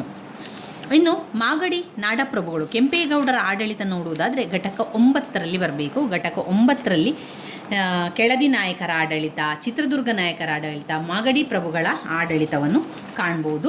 ನಾವು ಈಗಾಗಲೇ ಕೆಳದಿ ನಾಯಕರ ಆಡಳಿತ ಬಗ್ಗೆ ತಿಳ್ಕೊಂಡೆವು ಪುಟ ಸಂಖ್ಯೆ 70ರಲ್ಲಿ. ಈಗ ಮಾಗಡಿ ನಾಡಪ್ರಭುಗಳ ಆಡಳಿತವನ್ನು ತಿಳ್ಕೊಳ್ಳುವ.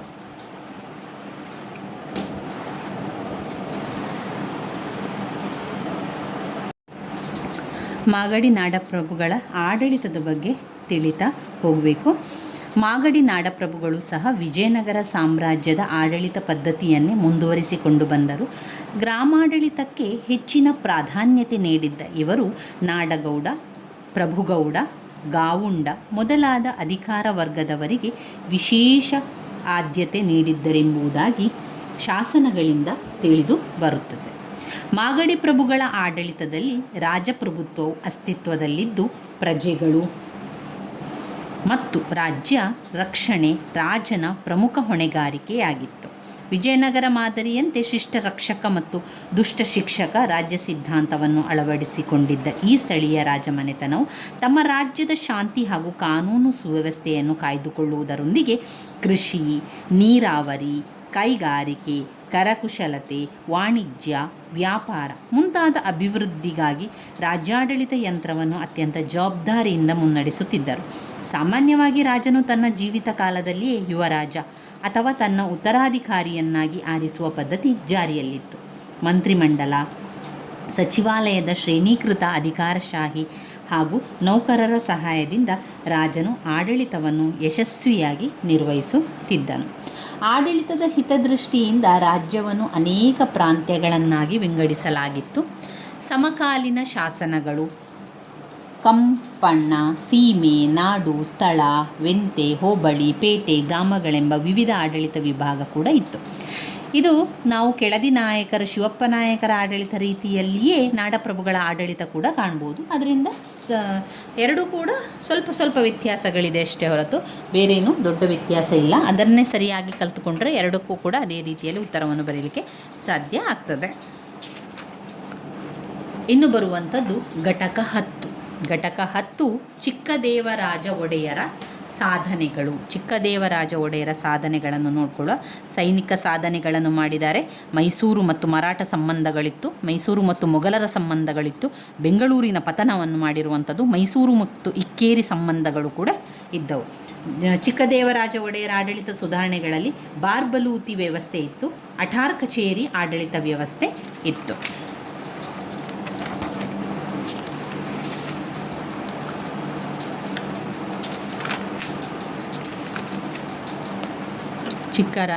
ಚಿಕ್ಕ ದೇವರಾಜ ಒಡೆಯರು ಕ್ರಿಸ್ತಶಕ 1673ರಿಂದ 1704 ತನಕ ಅವರು ಆಡಳಿತವನ್ನು ಮಾಡಿದ್ದಾರೆ.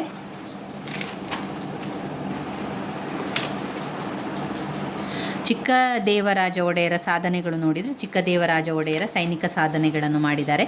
ಮೈಸೂರು ಮತ್ತು ಮರಾಠ ಸಂಬಂಧಗಳು, ಮೈಸೂರು ಮತ್ತು ಮೊಘಲರ ಸಂಬಂಧಗಳು, ಬೆಂಗಳೂರಿನ ಪತನ, ಮೈಸೂರು ಇಕ್ಕೇರಿ ಸಂಬಂಧಗಳು ಕಾಣ್ಬೋದು. ಇನ್ನು ಚಿಕ್ಕದೇವರಾಯನ ಆಡಳಿತ ಸುಧಾರಣೆಗಳನ್ನು ನೋಡ್ತಾ ಹೋಗುವ. ಅದರಲ್ಲಿ ಮುಖ್ಯವಾಗಿ ಬಾರ್ಬಲೂತಿ ವ್ಯವಸ್ಥೆ ಮತ್ತು ಅಠಾರ್ ಕಚೇರಿ ಆಡಳಿತ ವ್ಯವಸ್ಥೆಯನ್ನು ಬರಿಬೇಕಾಗಿರುವಂಥದ್ದು. ಇದು 5 ಅಂಕಕ್ಕೆ ಕೇಳಿರುವಂತಹ ಪ್ರಶ್ನೆ. ಬಾರ್ಬಲೂತಿ ವ್ಯವಸ್ಥೆ. ಚಿಕ್ಕದೇವರಾಜನ ಆಡಳಿತ ಸುಧಾರಣೆಗಳು 15 ಅಂಕಕ್ಕೆ ಕೇಳಿರುವಂತಹ ಪ್ರಶ್ನೆ.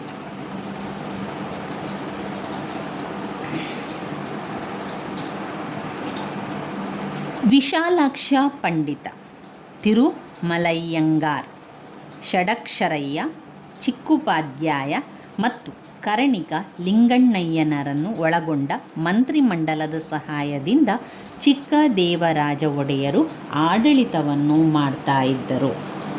ಮಂತ್ರಿಮಂಡಲವು ಪರಮೋಚ್ಚ ಅಧಿಕಾರಗಳನ್ನು ಹೊಂದಿದ್ದ ಒಂದು ಉನ್ನತ ಸಲಹಾ ಸಮಿತಿಯಾಯಿತು. ಇದು ಆಡಳಿತದ ನಿರ್ವಹಣೆಯಲ್ಲಿ ಸೂಕ್ತ ಸಲಹೆಯನ್ನು ನೀಡುತ್ತಿತ್ತು.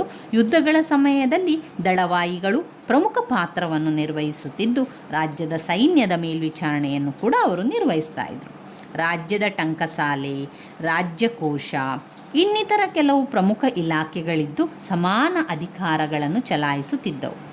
ಆಂತರಿಕ ಆಡಳಿತ ನಿರ್ವಹಣೆ ಅಥವಾ ರಾಜ್ಯಕ್ಕೆ ಹೊಸದಾಗಿ ಸೇರಿದ್ದ ಭೌಗೋಳಿಕ ಪ್ರದೇಶಗಳ ಆಡಳಿತ ನಿರ್ವಹಣೆಯನ್ನು ರಾಜನ ಏಜೆಂಟರುಗಳು ನಿರ್ವಹಿಸ್ತಾ ಇದ್ದರು. ರಾಜ್ಯವು ರಕ್ಷಣೆಯ ವಿಷಯಕ್ಕೆ ಹೆಚ್ಚಿನ ಪ್ರಾಮುಖ್ಯತೆಯನ್ನು ಕೂಡ ನೀಡಿತ್ತು. ಎರಡನೆಯದಾಗಿ, ರಾಜಧಾನಿ ಶ್ರೀರಂಗಪಟ್ಟಣ ಮತ್ತು ಇತರ ಕೋಟೆಗಳ ಜೀರ್ಣೋದ್ಧಾರ ಕಾರ್ಯಗಳಿಗೆ ಹೆಚ್ಚಿನ ಮಾನ್ಯತೆಯನ್ನು ನೀಡಲಾಗಿತ್ತು. ಚಿಕ್ಕದೇವರಾಜನು ಸ್ಥಳೀಯ ಪ್ರದೇಶಗಳ ಪುನರ್ವಿಂಗಡಣೆ ಮತ್ತು ಆಡಳಿತಕ್ಕೆ ಹೆಚ್ಚಿನ ಮಾನ್ಯತೆಯನ್ನು ನೀಡಿದ್ದನು.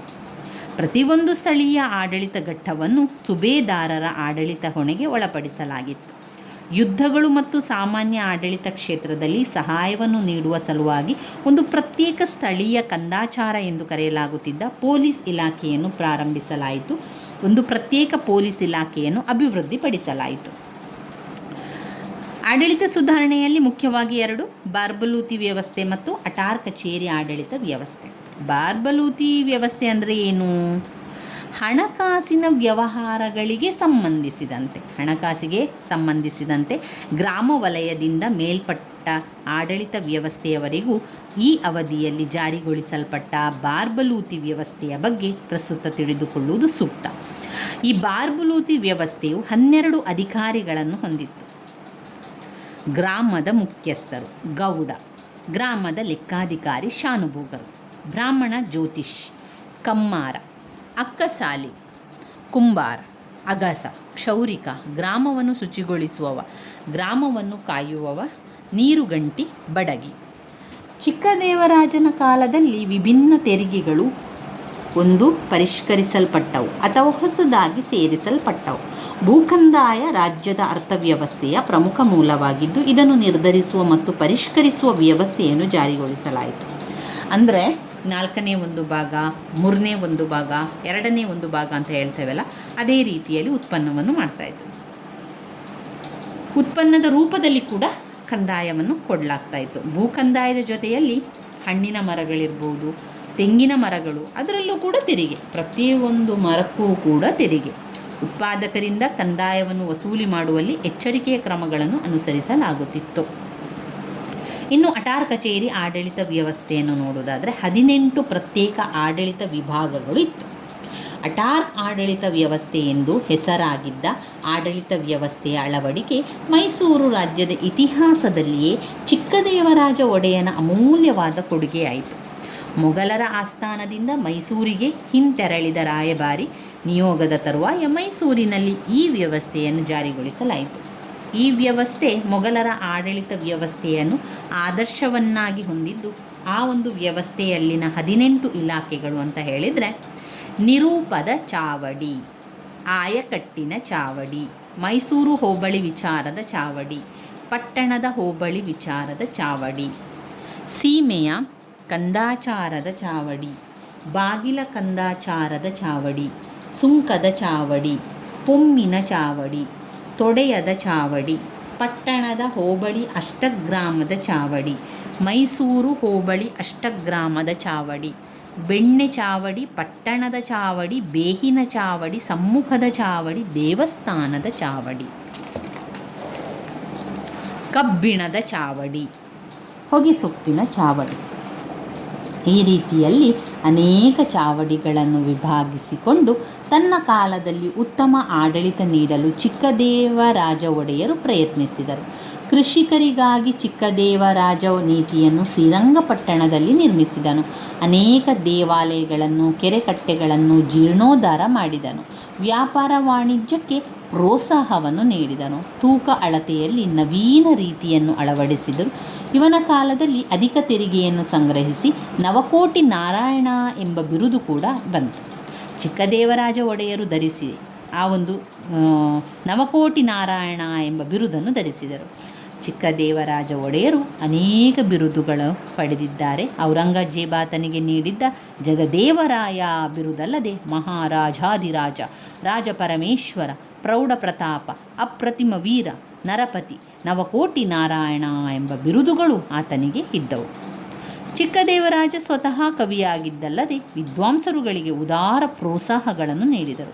ಈತನ ಮಂತ್ರಿಮಂಡಲದ ಸದಸ್ಯರುಗಳಾಗಿದ್ದ ತಿರುಮಲಾರ್ಯ, ಚಿಕ್ಕೋಪಾಧ್ಯಾಯ ಹೆಸರಾಂತ ಕವಿಗಳಾಗಿದ್ದರು. ತಿರುಮಲಾರ್ಯ ಚಿಕ್ಕದೇವರಾಜ ವಂಶಾವಳಿ, ಶೃಂಗಾರ ಪದಗಳು, ಅಪ್ರತಿಮ ವೀರ, ಚಿಕ್ಕದೇವರಾಜ ಭಿನ್ನಪಂ, ಗೀತಾಗೋಪಾಲ ಎಂಬ ಕೃತಿಗಳನ್ನು ರಚಿಸಿದರು. ಚಿಕ್ಕದೂಪಾಧ್ಯಾಯರು ಕಮಂಡಕ ನೀತಿ, ಶುಕಸಪ್ತತ, ಯದುಗಿರಿ ಮಹಾತ್ಮೆ, ವೆಂಕಟಗಿರಿ ಮಹಾತ್ಮೆ ಎಂಬ ಕೃತಿಗಳನ್ನು ರಚಿಸಿದರು. ಸಿಂಗಾರ್ಯನು ಮಿತ್ರದಿಂದ ಗೋಪಾಲ ಎಂಬ ನಾಟಕವನ್ನು ರಚಿಸಿದರು. ಇದು ಕನ್ನಡ ಪ್ರಥಮ ನಾಟಕ ಕೃತಿಯಾಗಿದೆ. ಸಿಂಗಾರಮ್ಮ ಮತ್ತು ಸಂಚಿ ಹೊನ್ನಮ್ಮ ಕ್ರಮವಾಗಿ ಪದ್ಮಿನಿ ಕಲ್ಯಾಣ ಮತ್ತು ಹದಿಬದೆಯ ಧರ್ಮ ಎಂಬ ಕೃತಿಗಳನ್ನು ರಚಿಸಿದರು. ಇವರು ಚಿಕ್ಕದೇವರಾಜರು ಸುಮಾರು 31 ವರ್ಷಗಳ ಕಾಲ ಆಳ್ವಿಕೆಯನ್ನು ಮಾಡಿದ್ದಾರೆ. ನಂತರ ಕ್ರಿಸ್ತಶಕ 1704ರಲ್ಲಿ ಮರಣವನ್ನು ಹೊಂದಿದರು. ಮೈಸೂರು ಒಡೆಯರ ವಂಶದ ಪ್ರಮುಖ ದೊರೆಯಾಗಿದ್ದ ಈತನ ಮರಣಾನಂತರ ಮೈಸೂರು ಸಂಸ್ಥಾನ ತನ್ನ ರಾಜಕೀಯ ಪ್ರಾಮುಖ್ಯತೆಯನ್ನು ಕಾಲಕ್ರಮೇಣ ಕಳೆದುಕೊಂಡಿತು. ಹೆಸರಾಂತ ಆಡಳಿತಗಾರ, ಧೀರ ಸೇನಾನಿಯಾಗಿದ್ದ ಚಿಕ್ಕದೇವರಾಜ ಒಡೆಯರು ನಿಷ್ಣಾತ ರಾಜಕೀಯ ಪಟುವಾಗಿದ್ದರು. ತನ್ನ ಸೇನಾ ಕಾರ್ಯಾಚರಣೆಯಿಂದಾಗಿ ವಿಸ್ತಾರ ಭೌಗೋಳಿಕ ಪ್ರದೇಶದ ಮೇಲೆ ತನ್ನ ರಾಜಕೀಯ ಸಾರ್ವಭೌಮತ್ವವನ್ನು ವಿಸ್ತರಿಸಿದರು. ಈತನನ್ನು ನಿಜವಾದ ಮೈಸೂರಿನ ನಿರ್ಮಾಪಕನೆಂದು ಕರೆಯಲಾಗಿದೆ.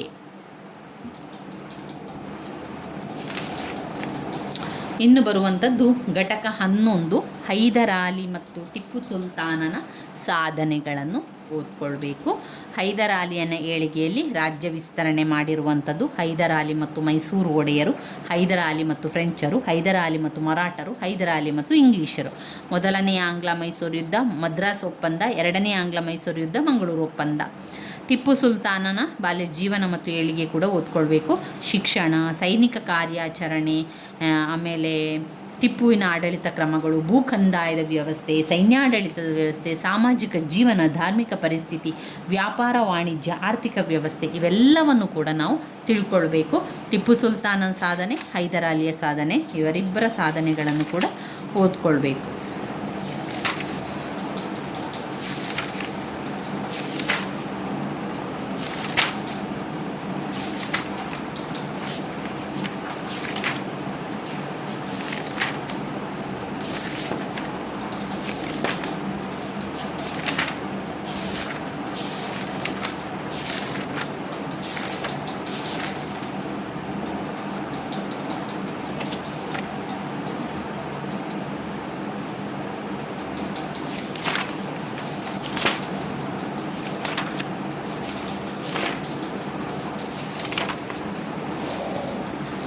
ಹೈದರಾಲಿಯ ಬಗ್ಗೆ ನಾವು ನೋಡುವುದಾದರೆ ಹೈದರಾಲಿಯು ಸಮಕಾಲೀನ ದಕ್ಷಿಣ ಭಾರತದಲ್ಲಿ ಸಂಭವಿಸುತ್ತಿದ್ದ ರಾಜಕೀಯ ಬೆಳವಣಿಗೆಗಳು ಹೈದರಾಲಿಗೆ ತನ್ನ ಮಿಲಿಟರಿ ಸೈನ್ಯ ಸಾಹಸಗಳ ಪ್ರದರ್ಶನಕ್ಕೆ ಮತ್ತೊಂದು ಅವಕಾಶ ಸಿಕ್ಕಿದಂತಾಗ್ತದೆ. ದಕ್ಷಿಣ ಭಾರತದಲ್ಲಿ ಮೊಘಲರ ಸುಬೇದಾರನಾಗಿದ್ದ ನಿಜಾಮ್ ಉಲ್ ಮುಲ್ಕ್ ಮರಣ ಹೊಂದಿದನು. ಇವನ ಮರಣದ ತರುವಾಯ ಈತನ ಮಗ ನಾಸಿರ್ ಜಂಗ್ ಮತ್ತು ಮೊಮ್ಮಗ ಮುಜಾಫರಜಂಗ್ ನಡುವೆ ಸಿಂಹಾಸನಕ್ಕಾಗಿ ಅಂತರ್ಯುದ್ಧಗಳು ಪ್ರಾರಂಭವಾಯಿತು. ಇಬ್ಬರೂ ತಾವೇ ಸಿಂಹಾಸನಕ್ಕೆ ಹಕ್ಕುದಾರರು ಎಂದು ಪ್ರತಿಪಾದಿಸಿದರು. ಆ ರಾಜಕೀಯ ಆಂತರಿಕ ಸಂಘರ್ಷದಲ್ಲಿ ಲಾಭವನ್ನು ಪಡೆದುಕೊಳ್ಳುವ ಉದ್ದೇಶದಿಂದ ವಿದೇಶಿಯರುಗಳಾಗಿದ್ದ ಫ್ರೆಂಚರು ಮತ್ತು ಇಂಗ್ಲಿಷರು ಪಾಲ್ಗೊಂಡರು. ಹೈದರಾಲಿಯ ಸಾಧನೆಗಳಲ್ಲಿ ರಾಜ್ಯದ ವಿಸ್ತರಣೆಗಳನ್ನು ಬರೆಯಿರಿ. ಹಾಗೆ ಹೈದರಾಲಿ ಮತ್ತು ಮೈಸೂರು ಒಡೆಯರ ಬಗ್ಗೆ, ಹೈದರಾಲಿ ಮತ್ತು ಫ್ರೆಂಚರು, ಹೈದರಾಲಿ ಮತ್ತು ಮರಾಠರು, ಹೈದರಾಲಿ ಮತ್ತು ಇಂಗ್ಲಿಷರು, ಅಲ್ಲಿ ಮೊದಲನೇ ಮದ್ರಾಸ್ ಆಂಗ್ಲ ಮೈಸೂರು ಯುದ್ಧ, ಎರಡನೇ ಆಂಗ್ಲ ಮೈಸೂರು ಯುದ್ಧ, ಮೂರನೇದು, ನಾಲ್ಕನೇದು ನೋಡಿಕೊಂಡು ಬರಿತಾ ಹೋಗಿ. ಇನ್ನು ಟಿಪ್ಪು ಸುಲ್ತಾನನ ಬಗ್ಗೆ ಆದರೆ ಟಿಪ್ಪು ಸುಲ್ತಾನನ ಆಡಳಿತ ಕ್ರಮಗಳನ್ನು ನೋಡ್ಕೊಳ್ತಾ ಹೋಗುವ. ಅದರ ವಿವರಣೆಯನ್ನು ಎಲ್ಲ ನೋಡ್ಕೊಳ್ತಾ ಹೋದರೆ ನಮಗೆ ಎಲ್ಲವನ್ನು ಕೂಡ ಕವರ್ ಮಾಡಲಿಕ್ಕೆ ಇವತ್ತು ಸಾಧ್ಯ ಆಗೋದಿಲ್ಲ. ಅದರಿಂದ ಪಾಯಿಂಟ್ಸ್ಗಳನ್ನಷ್ಟೇ ನೋಡ್ತಾ ಹೋಗುವ ಸ್ನೇಹಿತರೆ. ಟಿಪ್ಪುವಿನ ಆಡಳಿತ ಕ್ರಮ ವೆರಿ ಇಂಪಾರ್ಟೆಂಟ್ ಆಗಿರುವಂಥದ್ದು. ಒಂದು, ಭೂಕಂದಾಯದ ವ್ಯವಸ್ಥೆ.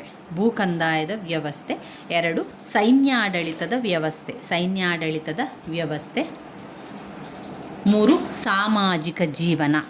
ಸಾಮಾಜಿಕ ಜೀವನ, 4 ಧಾರ್ಮಿಕ ಪರಿಸ್ಥಿತಿ, 5 ವ್ಯಾಪಾರ ವಾಣಿಜ್ಯ, 6 ಆರ್ಥಿಕ ವ್ಯವಸ್ಥೆ ಅದು ಟಿಪ್ಪು ಸುಲ್ತಾನ್ನ ಆಡಳಿತದಲ್ಲಿ ನಾವು ಬರೀಬೇಕಾಗಿರುವಂಥದ್ದು. ಇನ್ನು ಘಟಕ 12 ನೋಡುವುದಾದರೆ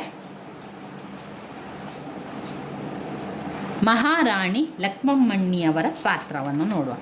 ಇದು 5 ಅಂಕಕ್ಕೆ ಬಂದಿರುವಂಥ ಪ್ರಶ್ನೆ.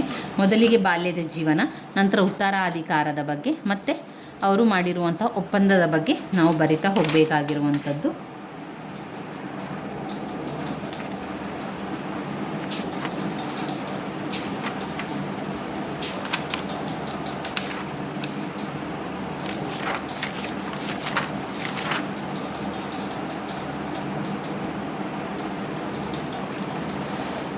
ಯಾರು ಈ ಮಹಾರಾಣಿ ಲಕ್ಷ್ಮಮ್ಮಣ್ಣಿ ಅಂತ ಒಮ್ಮೆ ನೋಡ್ತಾ ಹೋಗುವ. ಸ್ವಲ್ಪ ಪೀಠಿಕೆಯನ್ನು ಓದ್ಕೊಂಡ್ರೆ ನಮಗೆ ಬೇಗ ಅರ್ಥ ಆಗ್ತದೆ.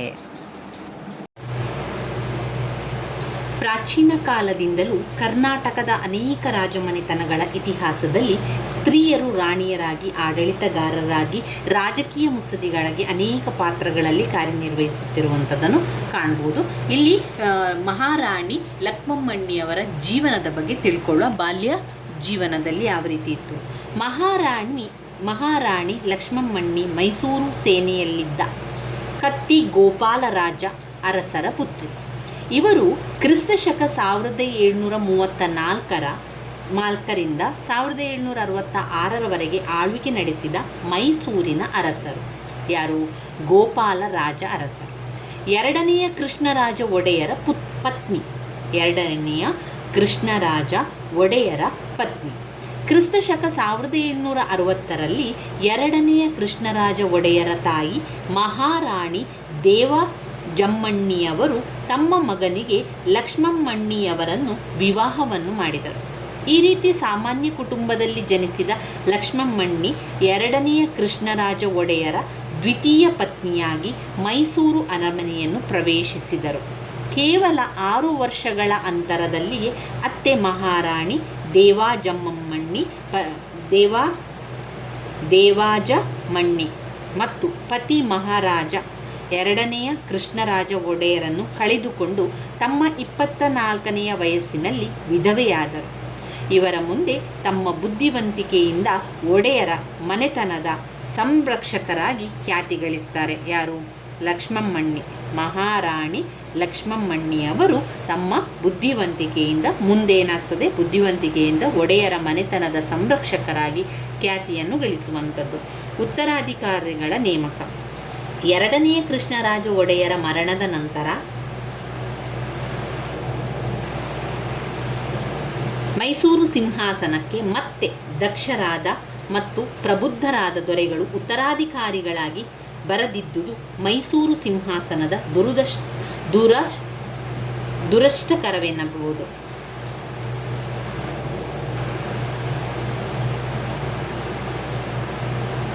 ಪ್ರಬುದ್ಧರಾದ ದೊರೆಗಳು ಉತ್ತರಾಧಿಕಾರಿಗಳಾಗಿ ಬರದಿದ್ದುದು ಮೈಸೂರು ಸಿಂಹಾಸನದ ಒಂದು ದುರದೃಷ್ಟಕರ.